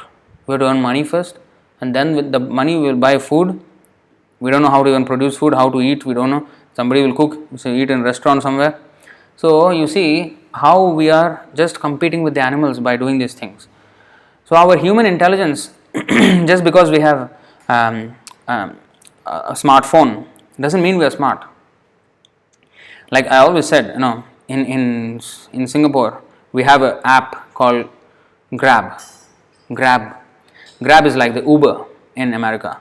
So we have Grab taxis, we have Grab, there's Uber Eats. So we have here Grab food. So basically you order the food on the Grab app and then you get the food at your doorstep. Now, the cheetah or the lion, they are going and grabbing their food with their claws and with their teeth. They're grabbing it like that, and we are grabbing our food with Grab app, Grab food. So they are grabbing their food and we are using Grab food. So where is the difference? Just because we are doing it with a sophisticated app on my iPhone doesn't mean we are very advanced. It's the same. It's just sophisticated animalism. So the real thing that really distinguishes us from the animals, that the animals cannot replicate. Now whatever else we are doing, the animals are replicating in their own way, in a very simple way, in a much more effective way, in fact. But we do have a problem. We are not only messing up our lives, we are messing up the entire earth's lives. So now, the only thing that we can do that the animals cannot replicate is that we can endeavor for self-realization, for God realization. That is beyond the purview of the animal. So if we really want to tap on the human potential, we have to become God conscious. Otherwise, we are not human beings. We are not. So that's what is taught here. The human race should take the Vedic wisdom of Śrī Īśopaniṣad and not quarrel over material possessions. Big wars. Just like at one point the British Empire was so vast. They used to say the sun never sets on the British Empire. Because suppose the sun sets here, but then it is rising again in another place, another part of the world, but that is also British Empire. But that is also, everything is British Empire. So on the British Empire, the sun doesn't set. That means there is no end to the British Empire all across the world. That's what they meant. So that huge, vast expanse of land they had. What happened now? And why did they even do that? When we compare those wars of the Second World War or the First World War, compare them to our Vedic First World War and Second World War, which is like the Ramayana and Mahabharata. They were also like world wars, but different category of wars. Why? Because those were dharma yuddha and this is some karma yuddha. Because of their own bad karma, they fought and then they killed themselves here. But there, it was a dharma yuddha. Previously, when there was fight or war between two kings, it was not because I want to encroach on your land and I want to occupy your land, I want to throw you out. No, that was not the reason. If that particular king is not ruling according to Vedic principles, he is deviating, then this king will wage war against that king, defeat him and take over this kingdom. And then rule is according to Vedic principles. So that was the only consideration. Like when Ravana fought, when Lord Ramachandra fought Ravana, it's because Mother Sita was kidnapped. And therefore Ravana became an aggressor. And according to Manusmriti, when somebody kidnaps one's wife, he has to go and fight him. So that is dharma. So that is dharma yuddha. And even in Mahabharata, Duryodhan did not want to give any land to the Pandavas, although they were Kshatriyas. You see, they were Kshatriyas, but he did not give. He did not want to part with any land. He just wanted everything for himself. So then, for dharma's sake, he had to be, and also he was irreligious. Krishna wanted to put his own devotee as the king of the world, emperor of the world, so that the whole world can be directed in Krishna consciousness. So these are all dharma yuddhas, not to just overpower him and then have a conquest like what is that person? Genghis Khan, Mongolian, horrible. He just went, he conquered. According to history, of course, they don't consider our Vedic history. Our Vedic history, Parikshit Maharaj was the emperor of the entire world, entire planet. That was 5,000 years ago. But in recent history, this Mongolian Genghis Khan, he had the largest empire on the planet Earth. But what did he do with that? He was an absolute low-class fellow. Low class. Wherever he went, he just raped the woman. Not only he raped, his commander-in-chiefs, everybody just raped the woman wherever they went. He would massacre them and then he'd take the woman and rape them. In fact, it is said that in the Europe, 1 in every 10 people is somehow linked to Genghis Khan. 1 in 10. That's a huge percentage. And in the Middle East, even more. He went until Persia, all the way from Mongolia, all the way to, Persia. So that kind of conquest is completely against Vedic rules. He's a mlecha actually. He's lesser than Shudra. He's just a Yavana. So the Kshatriyas, they used to be very high order. They used to do this dharma yuddha, not karma yuddha. The human race should take the Vedic wisdom of Śrī Īśopaniṣad and not quarrel over material possessions. They should understand that none of these things actually belong to them. Not only don't conquer other countries, but even this country, there was one, hilarious conversation between Srila Prabhupada and one police superintendent in America. Because the police superintendent was very happy that Hare Krishna movement was getting the people out of drug culture, and he wanted to have a discussion with Srila Prabhupada on how to reduce crime. So when the conversation started, so Prabhupada said, "So you give us a place where we can chant, and invite so many people and make propaganda that everyone come and join our Sankirtan chanting, and automatically they will stop." And the superintendent asked, all right, that's all right, but is there anything else that we can do? Because he did not want a religious answer. And first of all, even before that started, Prabhupada said, you want to stop crime. He said to the police superintendent, you want to stop crime, but you yourself are a criminal. Because the American government is thinking that this is your land, but this is God's land. You are claiming it your own. This is already criminal. So that has to be stopped first. How he spoke to the police superintendent. You are a criminal first. So that's how a pure devotee preaches. So that's why we have to understand it in that way. That this is not, now I am in Singapore, so the government is thinking, this is Singapore, this is our country. No, this is not our country, this is God's country. This Singapore will last a few years. It did not last maybe 60 years before. Now it is there. And maybe it will last 100 years, 200 years, say 1000 years. I don't think even. But after that it will be something else.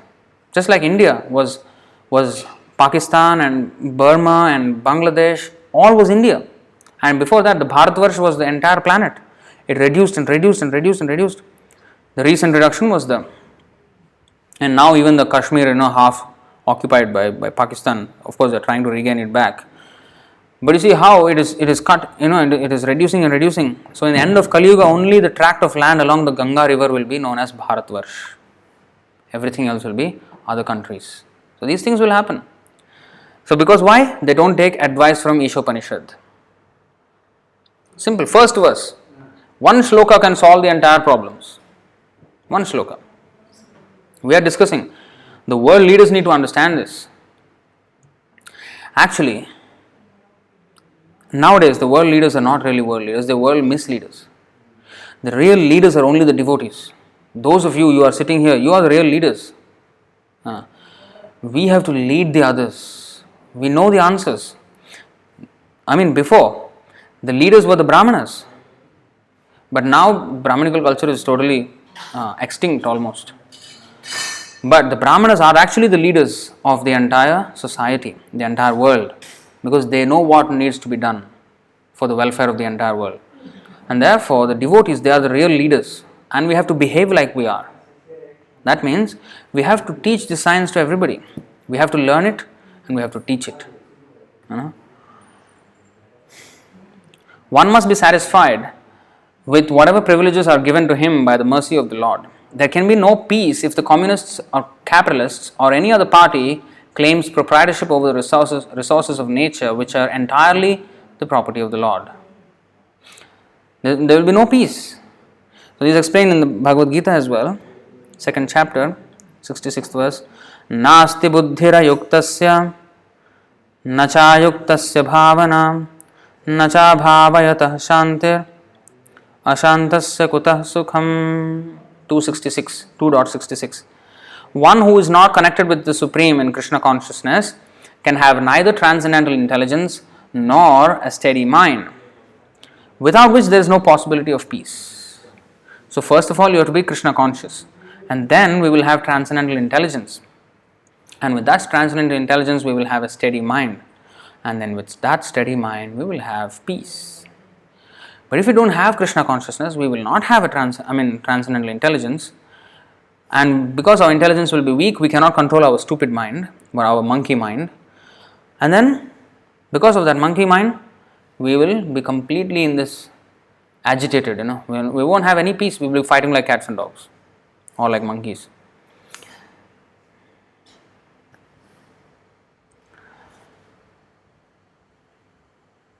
The capitalists cannot curb the communists simply by political maneuvering, nor can the communists defeat the capitalists simply by fighting for stolen bread. If they do not recognize the proprietorship of the Supreme Personality of Godhead, all the property they claim to be their own is stolen. See that? If they do not recognize the proprietorship of the Supreme Personality of Godhead, all the property that they claim to be their own is actually stolen property. It is true. We are thinking, oh, this is Singapore, this is our country, or this is India, my country, or Pakistan, or America, or Israel, or Palestine, or Australia, New Zealand. All these things, this is all stolen property. It is Krishna's countries. All of these are Krishna's countries. They are not anybody's personal property or some group of people's property. No, all Krishna's property. They say United Nations. Prabhupada said, if the United Nations is, if it is supposed to unite nations, why there are so many flags? There shouldn't be only one flag. There should not be so many flags there on the United Nations building. So that means you still want to be divided and so-called united. What is that? You still have your own separate interests. So we cannot really operate on these principles. This is a very, very imperfect structure of society today. Very imperfect. And it's very volatile as well.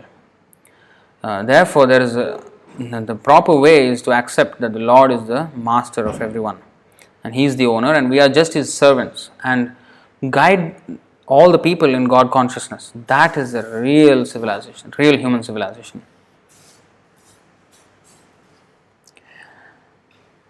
It's stolen. So it is stolen, yeah. So stolen is explained in the Bhagavad Gita. In the 3rd chapter, 12th verse.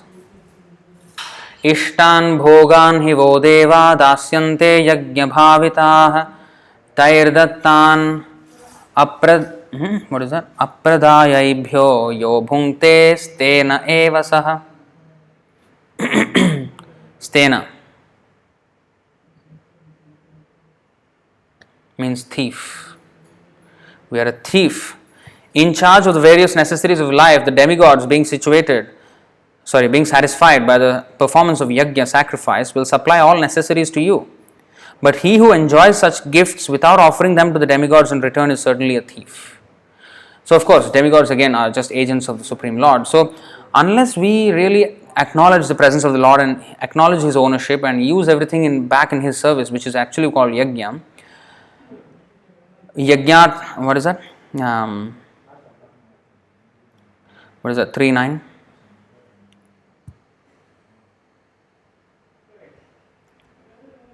Yajnarthat, yes. Yajnarthat karmanonyatra loko yam karma bandhanaha tadartham karma kaunteya mukta sanga samachara. Work done as a sacrifice for Vishnu has to be performed. Otherwise, work causes bondage in this material world. Therefore, O son of Kunti, perform your prescribed duties for his satisfaction, and in that way you will always remain free from bondage.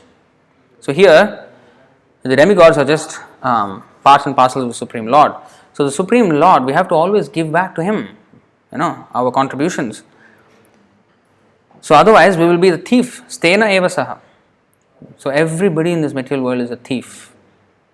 So when the devotees go and ask for donations, although they ask in the name of donations, actually they are just returning the stolen property and saving that thief from further punishment.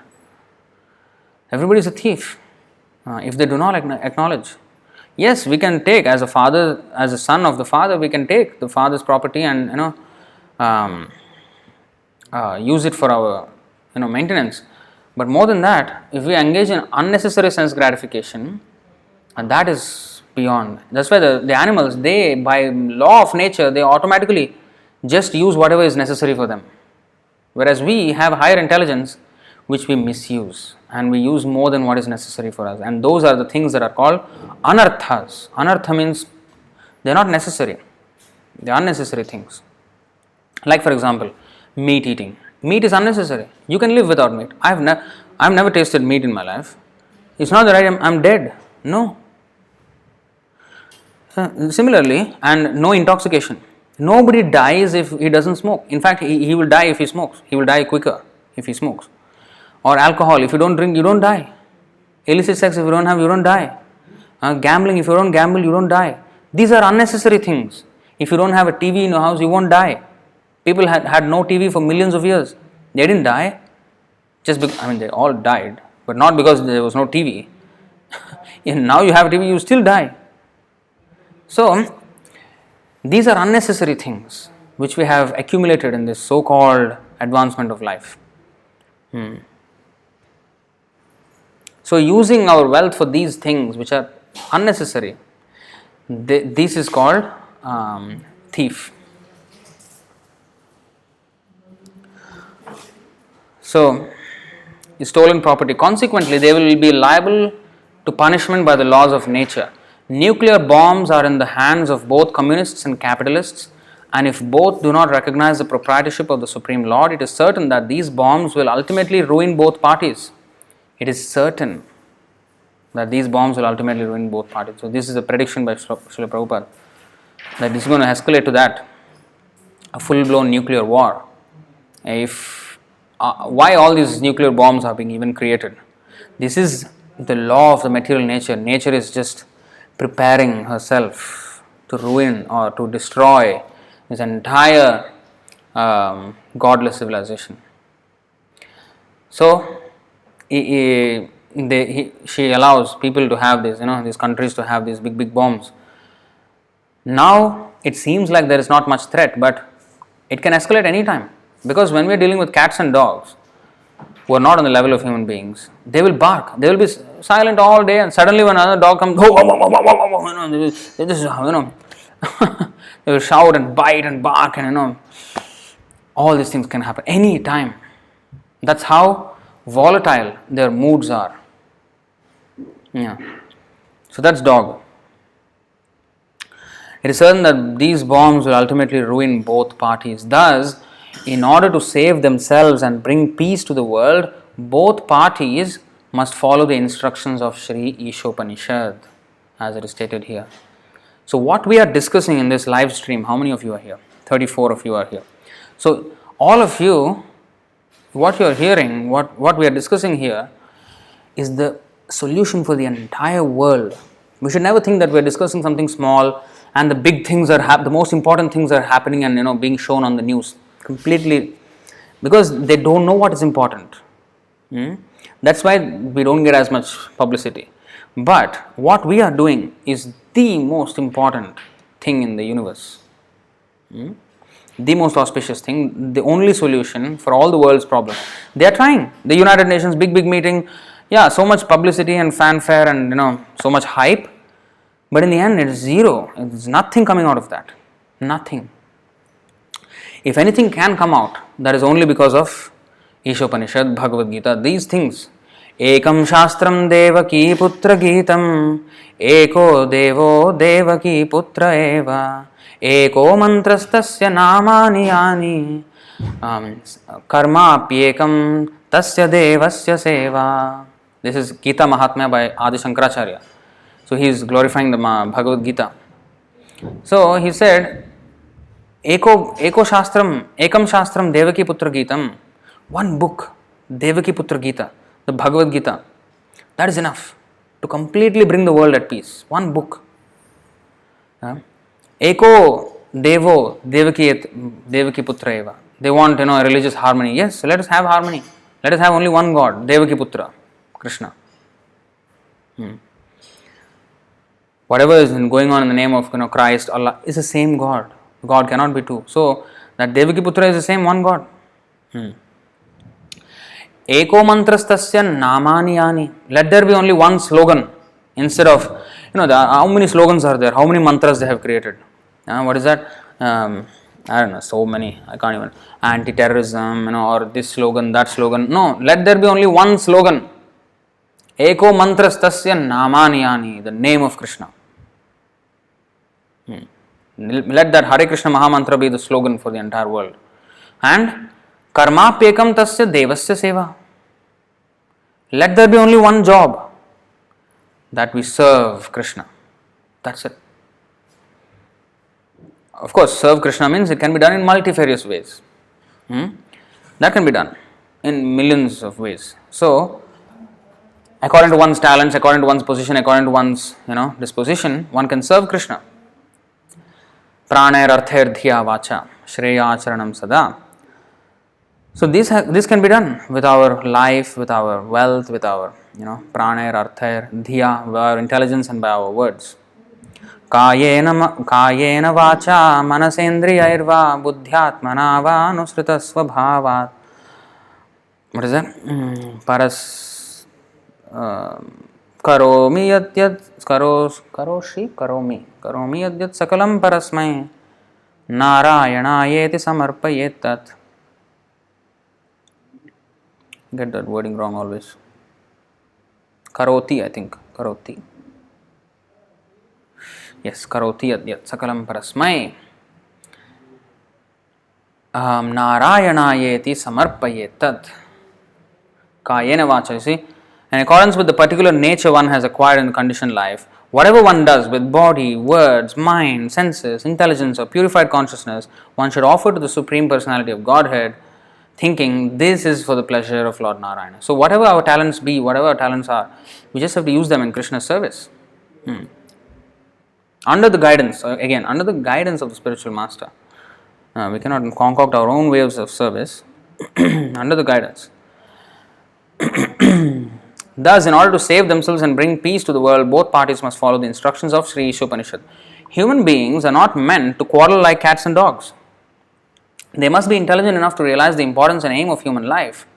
The Vedic literature is meant for humanity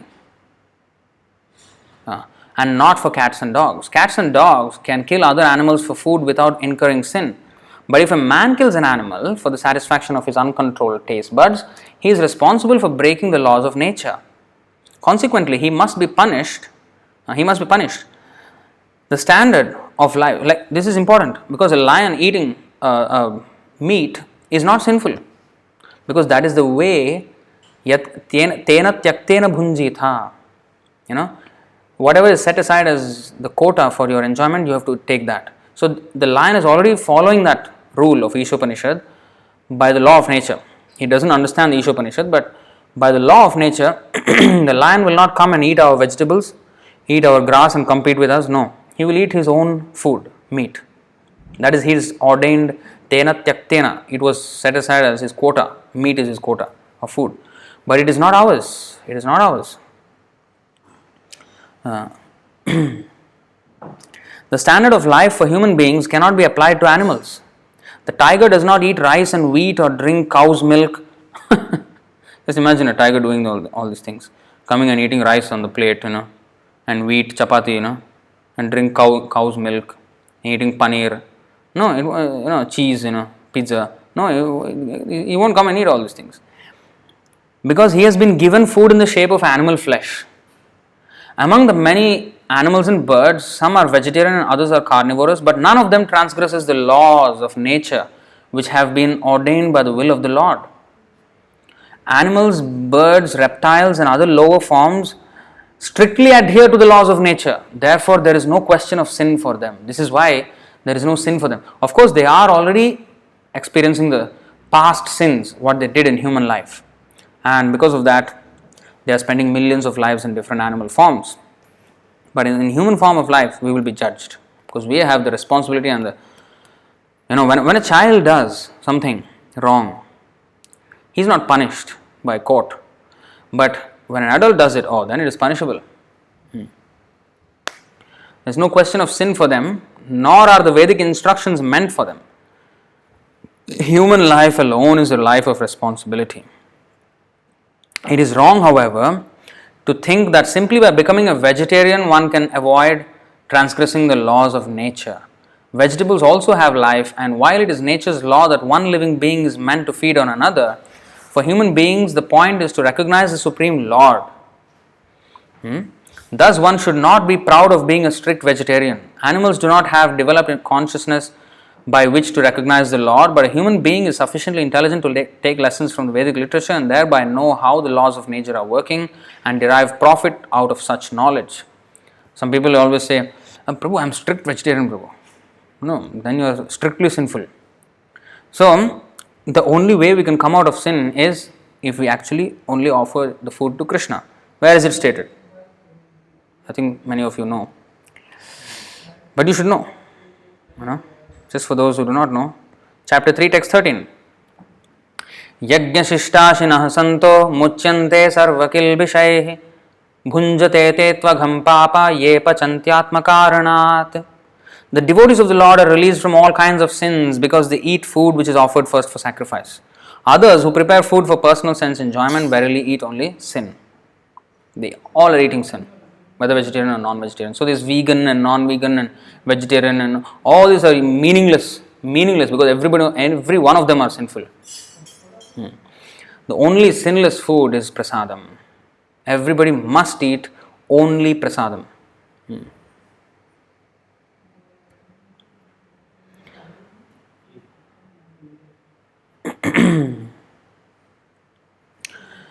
So, if a man neglects the instructions of the Vedic literature, his life becomes very risky.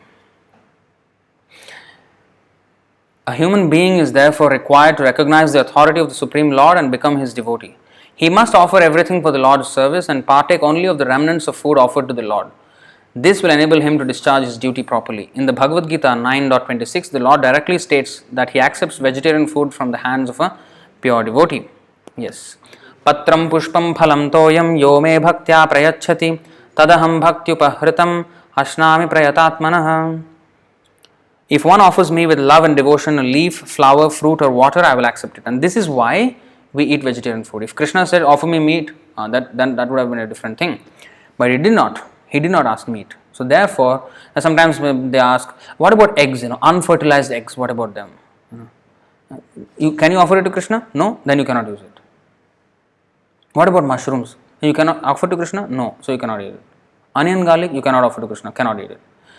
So although it is vegetarian, right? So actually it is classified as meat. So even though some vegetarian like tobacco, Prabhu, I am vegetarian, Prabhu, smoking, or I am drinking wine, this is vegetarian, Prabhu, grape wine or rice wine, whatever it is, whatever wine it is fermented stuff, fermented vegetarian stuff, and I am drinking, Prabhu, I am vegetarian, strict vegetarian, smoking. So it is not about being vegetarian or being non-vegetarian or being vegan or not being non-vegan. No, it's about following the principles set by Krishna. This is what we have to follow. So where is it in the Shastras that we cannot break? I mean, we have to not engage in all this meat eating, illicit sex, gambling, intoxication. So that is, I think some of you know. Many times Prabhupada always quoted this. Remember this number. Srimad Bhagavatam, Canto 1, Chapter 17, Text 38. Let's go. Suto vacha abhyarthitasthadatasmai sthanani kalaye dadau dyutam panam striyah suna yatra dharmas chaturvidha. Prabhupada always says yatra papas chaturvidha. So yatra dharmas chaturvidha. So same thing. So Sudha Goswami said, Maharaj Parikshit, thus being petitioned by the personality of Kali, gave him permission to reside in places where gambling, drinking, prostitution and animal slaughter were performed. So wherever these things are there, Kali reigns supreme there.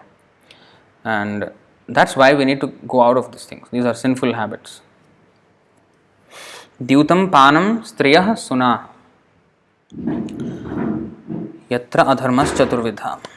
So going back, so in the Bhagavad Gita, the Lord directly states that He accepts vegetarian food offered by a pure devotee.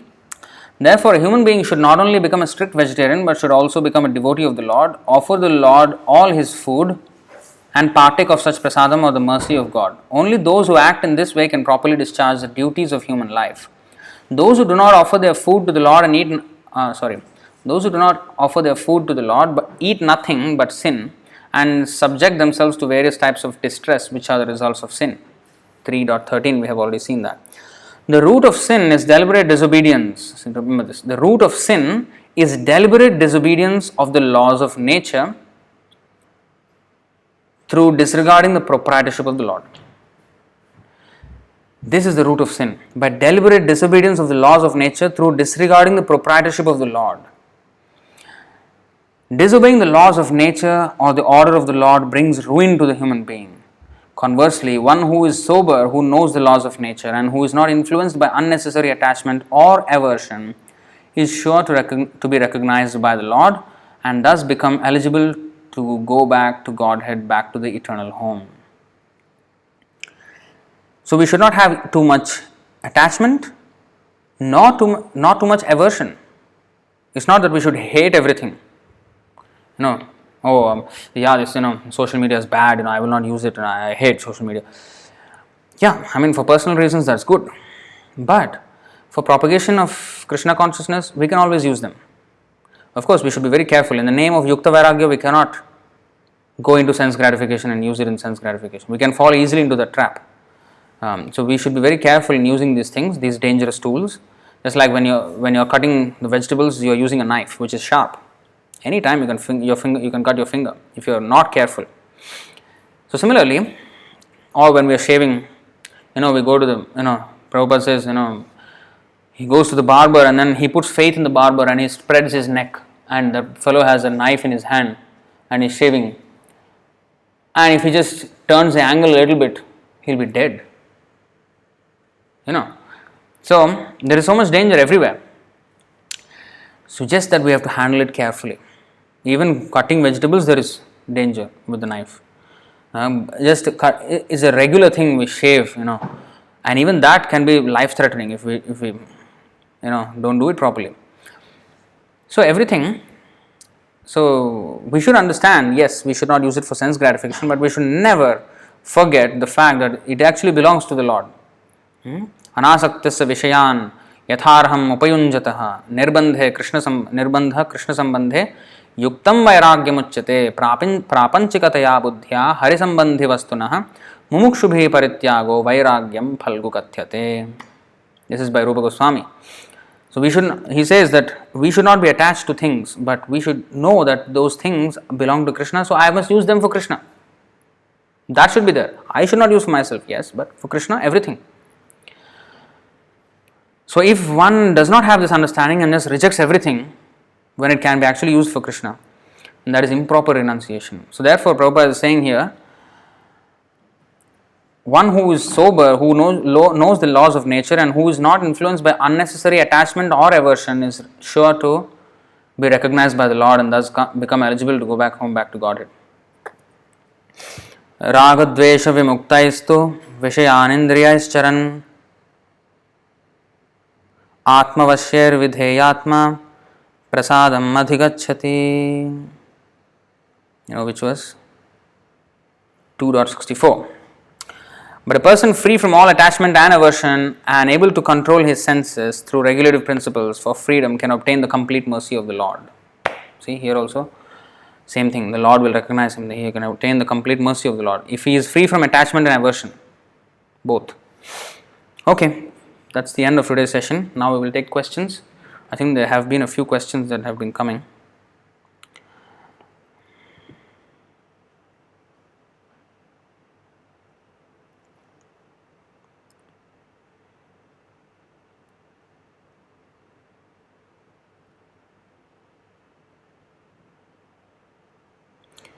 Okay, Vishnu Teja first is asking, Prabhu, do we get intelligence from Paramatma or does Krishna empower the brain to think? What is the difference? Krishna and Paramatma is the same, and matta smritir jnanam apohanam cha. As and when he makes us remember, we will remember, and as and when we get knowledge, we will get, or ignorance, in that way. Vishnu Teja is asking again, sorry Prabhu, from yesterday I thought Srila Prabhupada said in the 429-69 purport that NASA astronauts were deluded by the demigods at some stage in their moon journey and diverted to the planet Rahu, or did Srila Prabhupada later say that the whole space program was a hoax perpetuated by the demoniac government? Prabhupada knew very well it was a hoax, but he mentioned it in different ways in different places. Basically, they never reached the moon. That's the main thing.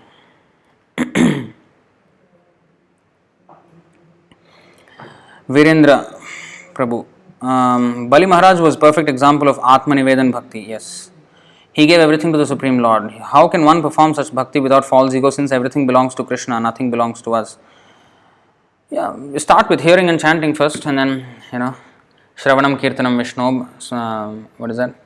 Vishnu Smaranam, Vandanam, Archanam Vandanam, Padasevanam, Dasam, Sakhyam, Atmanivedanam. Atmanivedanam is the last one. That is the Sakhyam, Dasyam, Sakhyam and Atmanivedanam especially are very, very exalted things. We have to get into a intimate relationship with the Lord in order to perform those. But the other 6, at least we can execute even in regulated devotional service, in Vaidhi Bhakti also.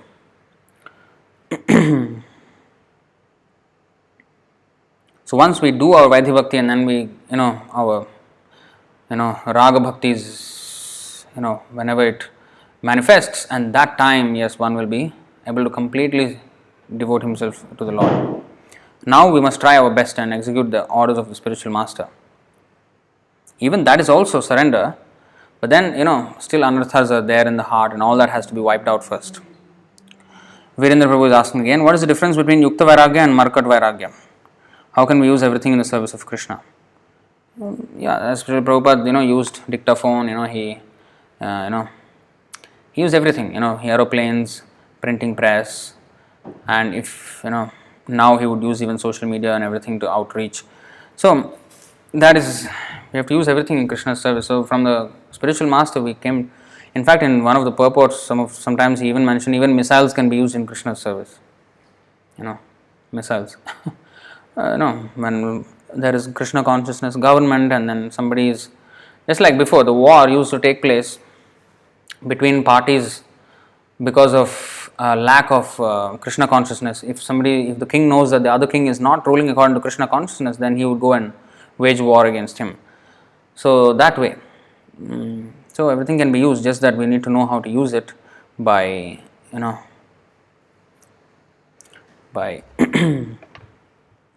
proper intelligence.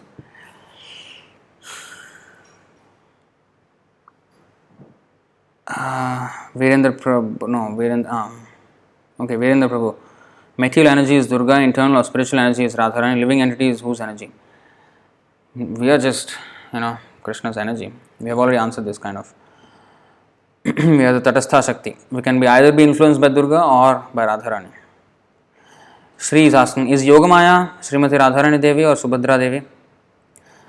So, Srimati Radharani's expansion is Subhadra, but ultimately Yogamaya, Yogamaya is Subhadra and Yogamaya is also ultimately Radharani in her ultimate feature. Śrī, did Srila Bhaktisiddhanta Saraswati Thakur and our Guru Parampara know English? Bhaktivinoda Thakur, yes. Bhaktisiddhanta Saraswati Thakur, yes. Prabhupada, yes. Not before that. Venkatesh Prabhu. Regarding that vegan, one more famous argument was, at Krishna's time cows might be loved. Now for slaughter only they grow. Why do you drink that milk? They say like this. So, we've answered this many times. So the thing is, if we use that milk and offer it to Krishna, that cow, or actually it's not from one cow, it's from many cows. So whichever cows contributed to that packet of milk which went to Krishna, so those cows are benefited. So they are being slaughtered now because they have been cow slaughterers in their previous lives. That's why Prabhupada said, although the cows that are being slaughtered today are in the shape of a cow, and by killing them you would get the sin of killing a cow, but they are not actually cows. They were actually cow killers in the previous lives who are now have taken birth as cows and are killed in the same way. So, all the sinful reactions. See, nobody is punished without unduly. Nobody is punished without, a reason. So why that cow is punished like that? There is a reason. Of course, we have to try our best to save the cows. But then, so this is one way to save the cow. So even if the cow has died or is being tortured or whatever, when that milk goes to Krishna, the cow is benefited. Just like when we offer fruits and flowers, the plants or the trees which produce those fruits and flowers, they benefit. So similarly, by offering that milk, the cow will benefit. And by having prasadam, we can always, we can benefit. And of course, we don't condone cow killing at all. But it's the best use of a bad bargain. If we have our own cows, we will have our own milk, definitely. But then, if there is no chance for that, especially in cities where we have to preach, for preaching we have to stay in the cities. We can have farm communities, well and good, but then to have actually outreach and meet the people, like how Bhaktisiddhanta Saraswati Thakur, he wanted to be in the busiest parts of the world. So when Prabhupada was very happy when, New York, Los Angeles, London, all these big cities were important cities and the temple was there. So if we stay in a farm, how many people can actually come? We should have them. I'm not saying we should not. But then for preaching, we have to stay in cities. So when that happens, then these adjustments, like in Singapore, there's no way you can own a cow here. No way. Even if you want. So what to do? And milk is too important not to be taken. So it has to be offered to Krishna. And then one partake of the prasadam. So we benefit, the cow benefits, everybody benefits. But the vegans, they cannot see these things. They have no idea that God is not even in their equation. Therefore, even the vegetables they're eating are full of sin. They're talking about animal slaughter and whatever. Good, fine. But when they go against this cow products, dairy products, yes, even if I have dairy products without offering to Krishna, that is also again sin. Anything which is not offered to Krishna is sin. Chapter 3, text 13 of Bhagavad Gita. So everything has to be offered, then everything is adjusted perfectly. Alright, next. Virendra Prabhu question. Is chanting of holy names smaranam is practical surrender to Krishna as per Lord Chaitanya? Yeah, in fact there is a verse which says that chanting is even more effective than remembering. Because especially in Kali Yuga, when our mind is not so focused, chanchalam, very, very flickering. So, by chanting, we are forcing our mind to think of Krishna. If we try to think of Krishna, it will go everywhere. So, even when we are chanting, it will go everywhere. But then, because of the chant, because of that sound, we again have to come back to that chant, that sound of Krishna's name. So, it is even more effective than remembering. I think there's a verse, I keep forgetting the number.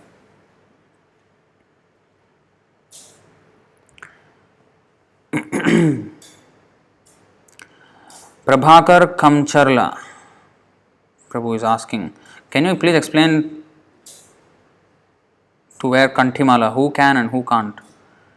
Well, it is not according to topic, but if you are following all the regulative principles, 4 regulative principles in chanting Hare Krishna, you can wear.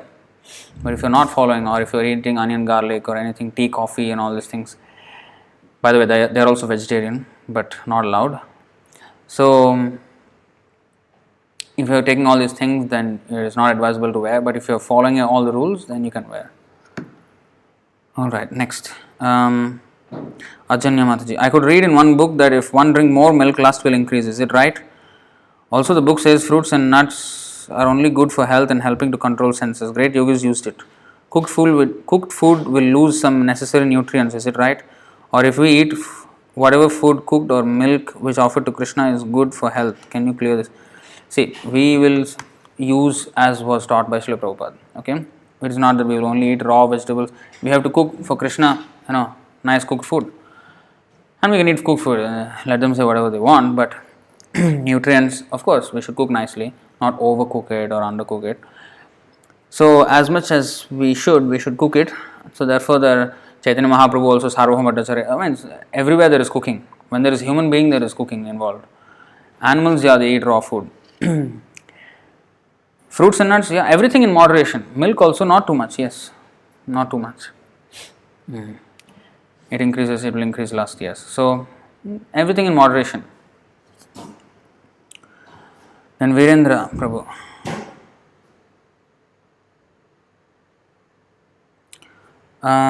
Why in medieval India Hindus who forgot as per Kshatriya principle lost to invading Yavana Islamic armies? Well, what to say? They lost, na? What to do? That is, how Kali Yuga will infiltrate, no? Because, if the traditions they are all broken, then slowly Kali Yuga can, more solidly enter. And India is the epicenter of all, it's Punya Bhumi, it is the epicenter of piety.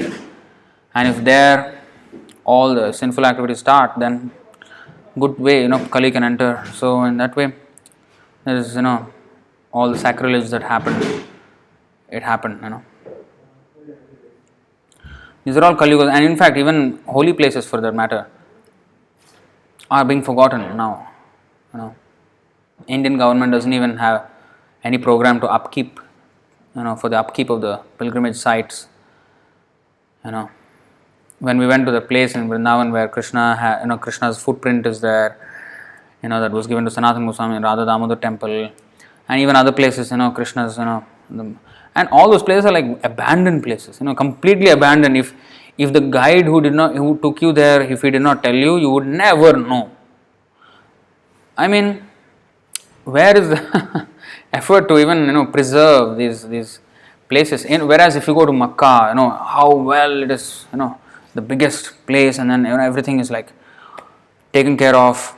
Or if you go to Vatican City, there's a church and everything is very. Where if you go to Vrindavan, where everything is nobody cares, nobody just everything is just like there's no respect, there's no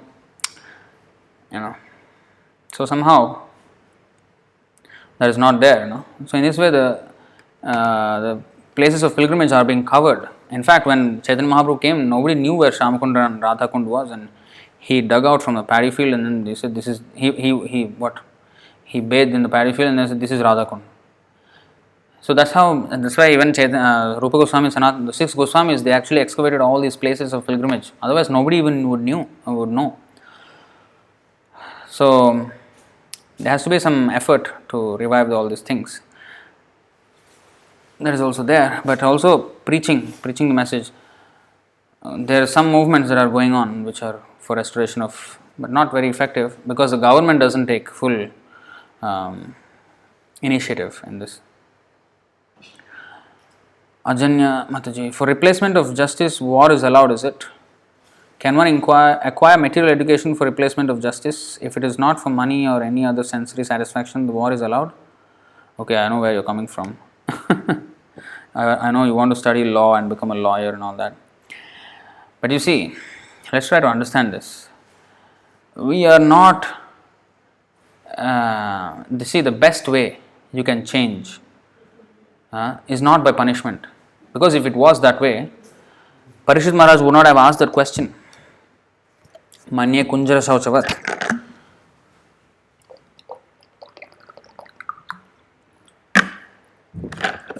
If by punishment they would be brought to order, then why after coming from hell they are still engaged in sinful activities? We have been in hell so many millions of times.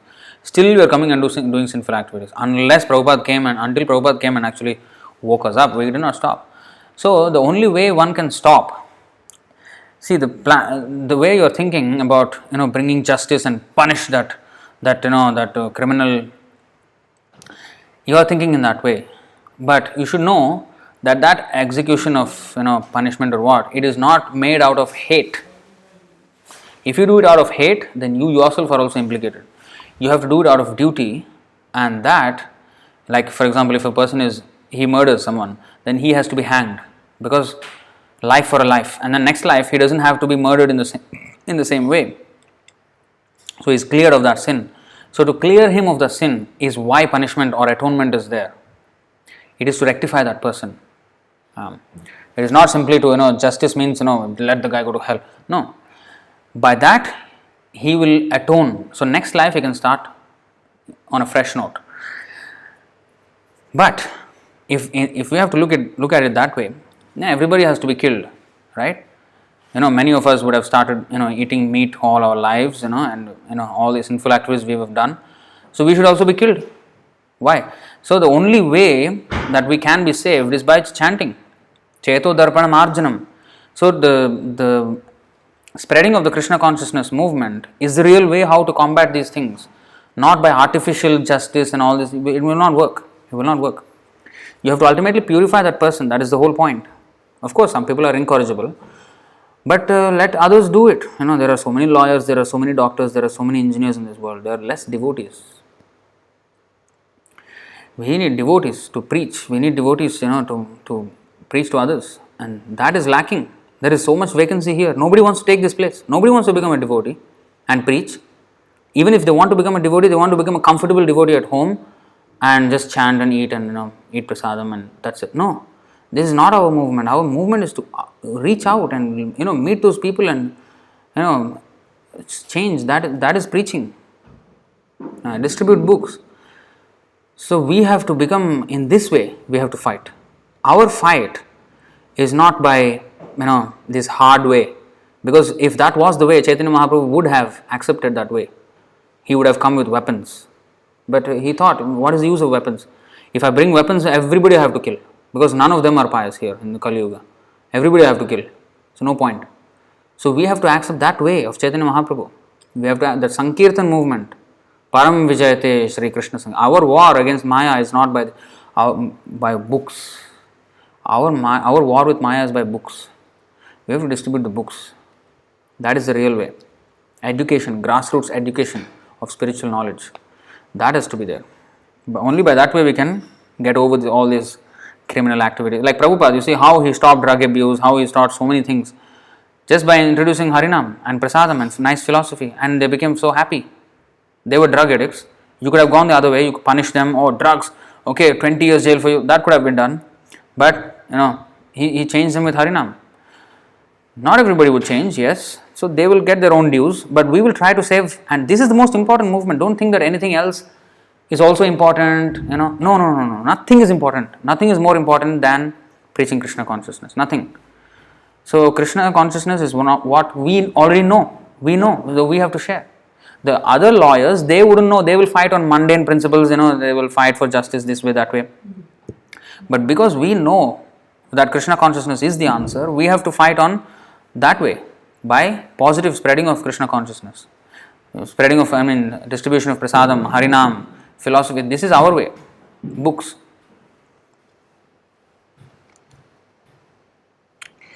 Okay, next. Prabhakar is asking, gambling. What are all the things that will come under gambling, Prabhu? Gambling, casino and all these things, and highly speculative business, these kind of things come under gambling. So, very, very, of course, we know gambling, what is gambling, but even highly speculative businesses, like very volatile speculation of business, those are also comes under gambling. The next, Ayyappa Prabhu, how we can convince young people who are more addicted to sexual feelings? I can hear from many people. Just give Harinam. Just we spread a Harinam, let them read the books. That's the only way they can conquer these things, That's the only way we can do. Vishnu Teja, does trading stocks come under gambling? I think Prabhupada said like that. He said invest in government bonds because they are more stable. But anyway, everything has a volatileness to it, and because government bonds are relatively less volatile, therefore it is, Prabhupada said that's all right. But in India at that time, the government bonds issued a considerable interest, but then nowadays they don't mean anything actually. So for even more this thing, they have some kind of a stable investment. Everything is, even if you just start a business, it's going to be a gamble. So we have to be, where there is absolutely very low risk. That is where, it is not gambling. Highly volatile, speculative businesses, it's gambling. So stocks, most of the stocks are, like volatile here and there, and this kind of things is, it also comes under gambling. But something which is like stable, like those days government bonds. So I don't know exactly what are the financial instruments that are there today that will bring considerable interest with with very minimum risk. So accordingly, those things have to be evaluated. Virendra Prabhu asks, non-devotees are in the grip of Maya. Even a Krishna conscious sadhak sometimes fall prey to Maya. How to avoid Maya? Association of devotees. Association of devotees is how to avoid Maya. That is the only way. Of course, we can hear and chant alone, but then association of devotees is where we get even more and more inspired. And alone, one stick is easy to break, but 100 sticks together is very hard to break. So when we're together, then so association of, there can be many things that we can say, but association of devotees, in the association of devotees, everything else is included. Reading, chanting, doing devotional service, everything is included in the association of devotees. So that is the main thing. Krishna Smaranam Prabhu, some devotees I know are having dogs inside their houses. What do you think? It's not good. Actually, dogs are muchi. They're dirty actually. In fact, if a dog sees a food, you can't even offer it to Krishna. So even Vedic culture, they used to be dogs, but they used to be outside. They don't come inside the house. The master, they will just give some leftover prasadam, whatever is there, he will give it to the dog outside the house, and the dog eats that. So like that, they used to take care of the dogs, but not really keep them in the house, keep them in the bed. These things are all, dog worship. We have to do God worship. We are not dog worship. And for that, there's a pet, all these, all unnecessary things. So that's not good actually. Devotees should not have dogs. It is muchi. You touch the dog, you cannot even go and do any deity worship. Forget it. So what is this dog keeping? It's very muchi. Ayyappa Prabhu is asking. So Prabhu, when I was in ISKCON, I had some devotee friends in nearby towns. One of them said that I am homosexual and he is addicted to those things.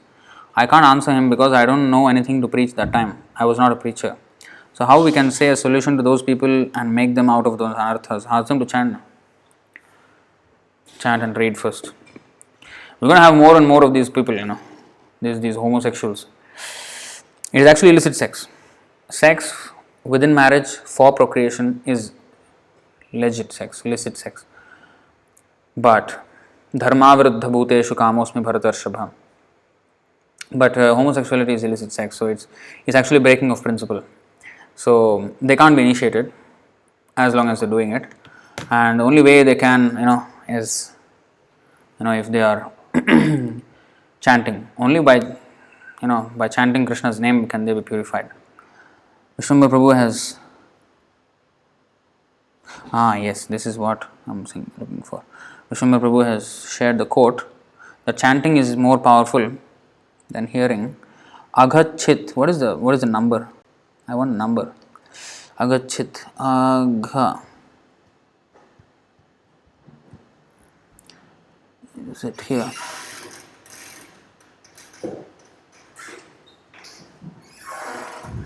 $11,538. Okay, here.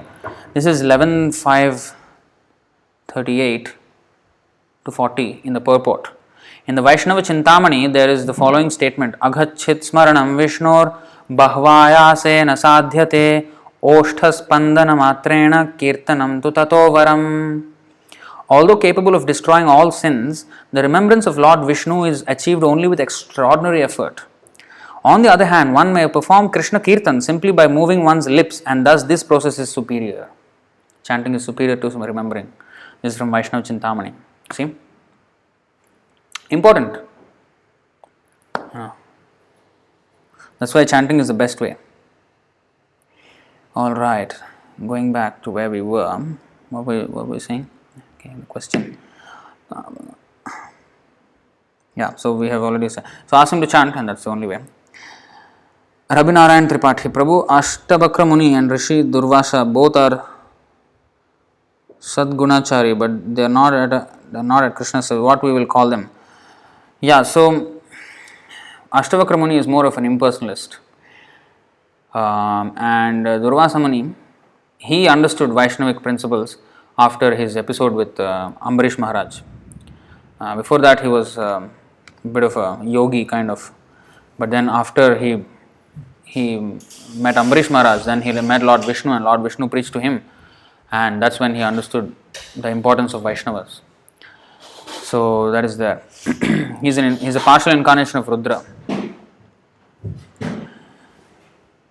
Then Ayyappa Prabhu, does Goddess Durga accept meat offering made by the devotees? Actually, there is an explanation of this, that the Goddess Durga herself, of course there are stories also where she ate, all these warriors, in the Tulsi story we have seen. But in her natural feature, she doesn't do it because she is Vaishnavi Devi. Another name for her is Vaishnavi Devi. She is also a Vaishnavi. She only eats the remnants of Lord Shiva, and Lord Shiva is a devotee. Vaishnavanam Yatha Shambhu. So she only eats Mahaprasadam actually. So her ghostly and hobgoblins, all these associates of her, they are the ones who accept these things. Although one is offering those goat to Kali, it is not that the goddess herself accepts. That is explained actually by Prabhupada. I don't know exactly which number. So that is there. So all her associates, the ghostly associates, they are the ones who accept these things. Then we have, what is this? Krishna Smaranam Prabhu. The disclosed amount of abused children in ISKCON is at least 1,000. Is it possible that some of the abuses were related to Genghis Khan? I don't know.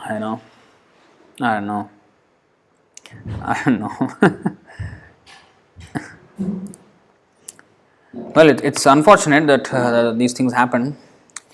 That's why, that's the exact reason Prabhupada would have been furious.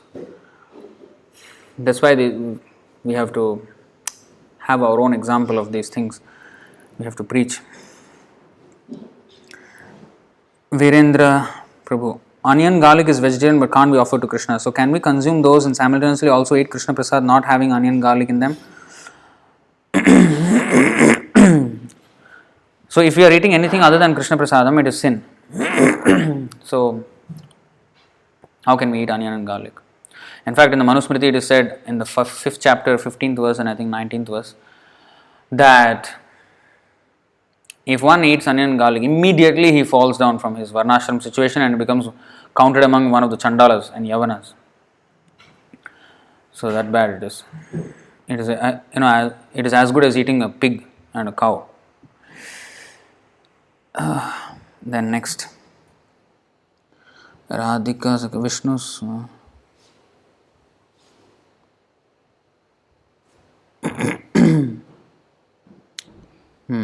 So Ajanya Mataji. Quotes from scriptures about. So actually Vishnu Teja was asking about that question from Krishna Smaranam Prabhu from USA.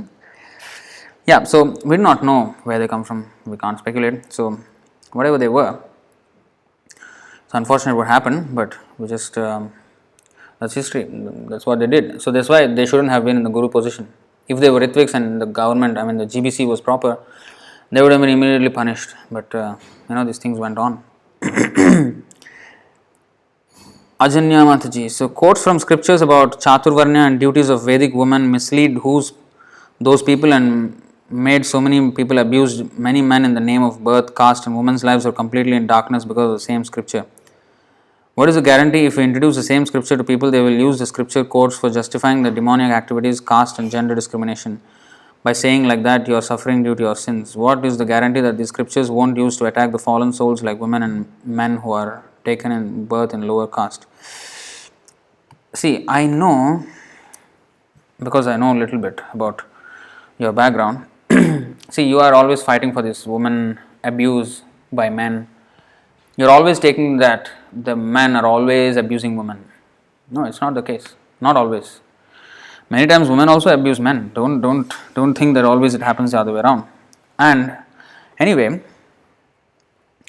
it's not that in the name of, it was misused, the scriptures are misused, but we have to use it properly. That's it. We set the example. Because society went into the hands, Brahmanas were the leaders of society, and they had this caste system and all this unscrupulous birthright. So if the real government, if the real, all the Brahmanas are proper, then if somebody says birthright Brahman, then that guy will be, punished.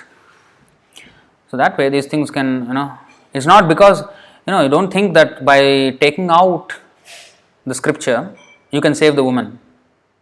You don't think that your question was wrong, because you should not think in this way. This is actually offensive. You said women's lives are completely in darkness because of the same scripture. Please. So that we cannot say like this. No. It is as if now women's life is very good, is it? Just because the women have more education, more freedom, is it good? Do you think it's good? They even worse now. Even worse. They think they are so-called liberated now and this and that, but it's worse. Women's liberation means women have to be liberated. Liberated means going back to Krishna. That is real women's liberation. Not this, now we are equal with man. Actually, they don't behave as equals with men anyway. They dress not equal with men. They wear all skimpy dresses which men don't wear. So it is both parties. If you have movies like all those intimate scenes and all that, and the government just says let this go on, and then the youngsters, they see these things, what will come to their mind? What will come to their mind? You can't say, oh, the dirty mind. No. Our minds are already dirty. So by putting all this dirt more and more, just like Ajamil, he was a Brahmana, but when he saw two Shudra, one man and woman kissing and intimately, having, sexual relationship, then he got attracted to that woman, and then he lost all his piety, and he married that prostitute. So just one woman and one man he saw kissing, and then he fell down. Now everywhere these people, especially, I don't know in India, but in Singapore and in the West, they kiss publicly, and all intimately. They are doing everything on the escalators as they are going up. They will hold each other and kiss each other. All these things are happening publicly. Western even worse. Singapore still going on, but West even worse. America. So is this helping the woman? Is this the way? And the children who are born out of those kind of loose women and untrained men, they come out all these antisocial elements, all these rapists and all. Where do they come from? When their parents did not do it properly. Just like Diti and Kashyapa. They had a son at the wrong time, they conceived at the wrong time, and what they had? Hiranyakashipu and Hiranyaksha. So there are so many signs, Mataji. These things have to be understood in the proper way. Not that scriptures are the cause of the problems of the woman. Scriptures are actually the cause of the real liberation of women from the cycle of material birth and death. But if we follow, it's not that just like even the caste system, it was abolished. Or the women's sati right, women were pushed into the fire. These were abolished. Yeah, of course, this has to be abolished. But it's not that the chastity of the woman to the husband should be abolished. And also, the husband also should be a proper devotee. So all these things have to be there. You just can't blame the men, because I know you are in that field and that's what you want to fight justice for, and you want to be the lawyer and you want to save all the women from rape and all these things. We have to rise above this. We have to rise above this. To save all this, yes, it is wrong, it is correct. What you are saying is correct, it is what they are doing is wrong. Yes. But the way to solve this problem is by becoming Krishna conscious. Don't ever think that these things are, especially many women in the Krishna consciousness movement itself have this problem, especially in the beginning. They can't accept these words that women have to be subservient to the men, or women are subservient to the men. Actually, Prabhupada said it's not they should be, they are by nature. That's why they wear all the skimpy dresses.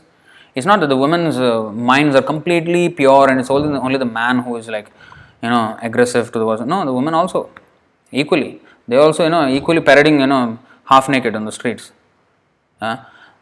So what is that? That's the result of women's liberation, because the scriptures were taken out. This is the result. So if the scriptures are in place and everything is followed properly, then everything will be all right.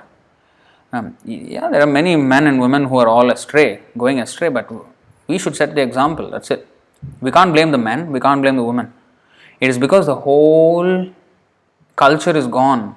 So we have to reintroduce the culture. We have to reintroduce by chanting, by purification, by all these things. Then they will revive. Like Prabhupada, he went to America. He did not say, "Hey, you are a bogus fellow. Why are you naked? What is this woman? You are unchaste. How can you be having a boyfriend? What is it?" He did not go and do this. What he did, he first chanted, "Let them come first. Let them come. Whatever they are, hippies, meat eaters, and womanizers, whatever they are, you just come and chant first." And slowly, as they associated with Prabhupada, then they became purified. And then, everything follows suit. So, never hold, this is actually the fourth offense, to blaspheme the Vedic scriptures or scriptures in persons of the Vedic version. It is not out of, to make them as slaves, that these rules are there. It is for their own protection. Because if they don't follow this, the women are just gone, they will be degraded. That's exactly what is happening. So the so-called women's liberation movement is actually conditioning the woman even more. Is trapping the woman even more into this material world. Real women's liberation is when you follow the Vedic scriptures of being chaste and all these things. We have to follow those things. Don't ever try to say that, this is all old-fashioned, this is all not for this Kali Yuga when the men are not. No. Everything is for all time. All scriptures are for all time. Okay, we have to understand that. So we have to follow all these things. These things, otherwise everything will go in disorder. We have to learn how to follow all these things. Prabhupada, he went to America, you at least are from India. He went to America and introduced a system, all this chastity and all these things in America. These things are unheard of in their life, unheard of. But he did this. That means what? We cannot compromise because Americans, never mind, you be unchaste. No, he did not say that. Still we have to follow everything. Okay. Vinay Sutra, Vimal Krishna Prabhu. You said Muni will have different opinion than other Muni. Do we see that also between our 6 Goswamis or Panchatattva? What are those differences? No, I never said that. 6 Goswamis have no differences. Muni means Jnanis, speculators, not devotees. Devotees will always have the same opinion that Krishna is supreme and we are his servant. No, 6 Goswamis have no different opinions. Panchatattva, they are the Supreme Lord themselves. There's no differences between them. If pure vegetarians, Vishnu Teja's question, if pure vegetarians who don't eat prasadam sinful, do they get reborn as plants? I don't know.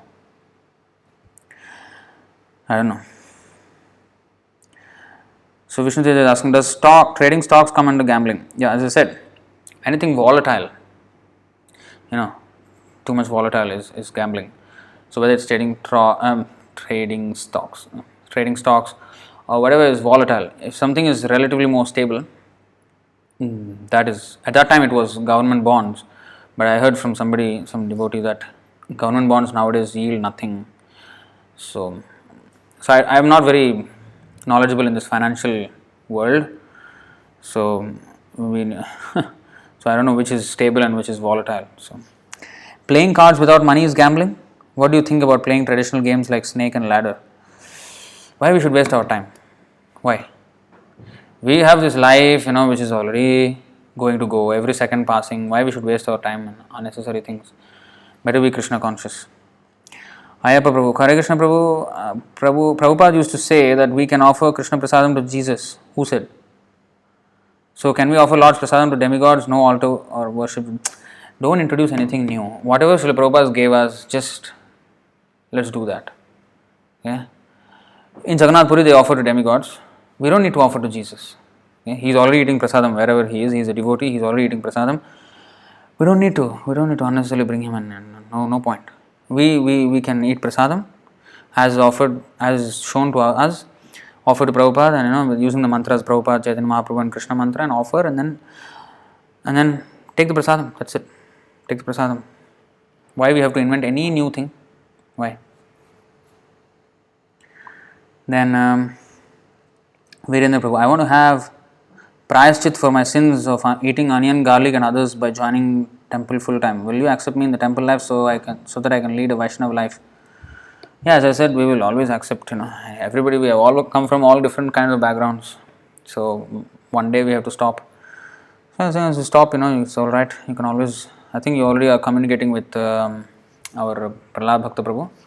So you can go there once the lockdown is finished. Then you can make arrangements with him. That will be very nice. We'll be very much encouraged to see you join the temple full time and become nice devotee. Vishnu Teja Prabhu, are there any other dangers in having sex life demonstrated by Vedic literature other than Kashyapa, Muni and Diti?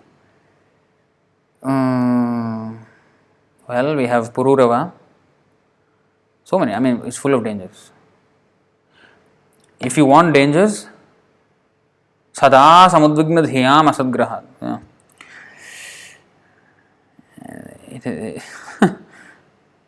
Sex life is just full of dangers. Nothing but dangers only. Sri Prahlad Uvacha Tat sadhu manye suravarya dehinam sada samudvigna dhiyam asadgrahat hitvatmapatam grihamandhakupam Vanam gato yadharimashrayeta. Prahlad Maharaj replied, O best of the asuras, O king of the demons, as far as I have learned from my spiritual master, any person, where are we?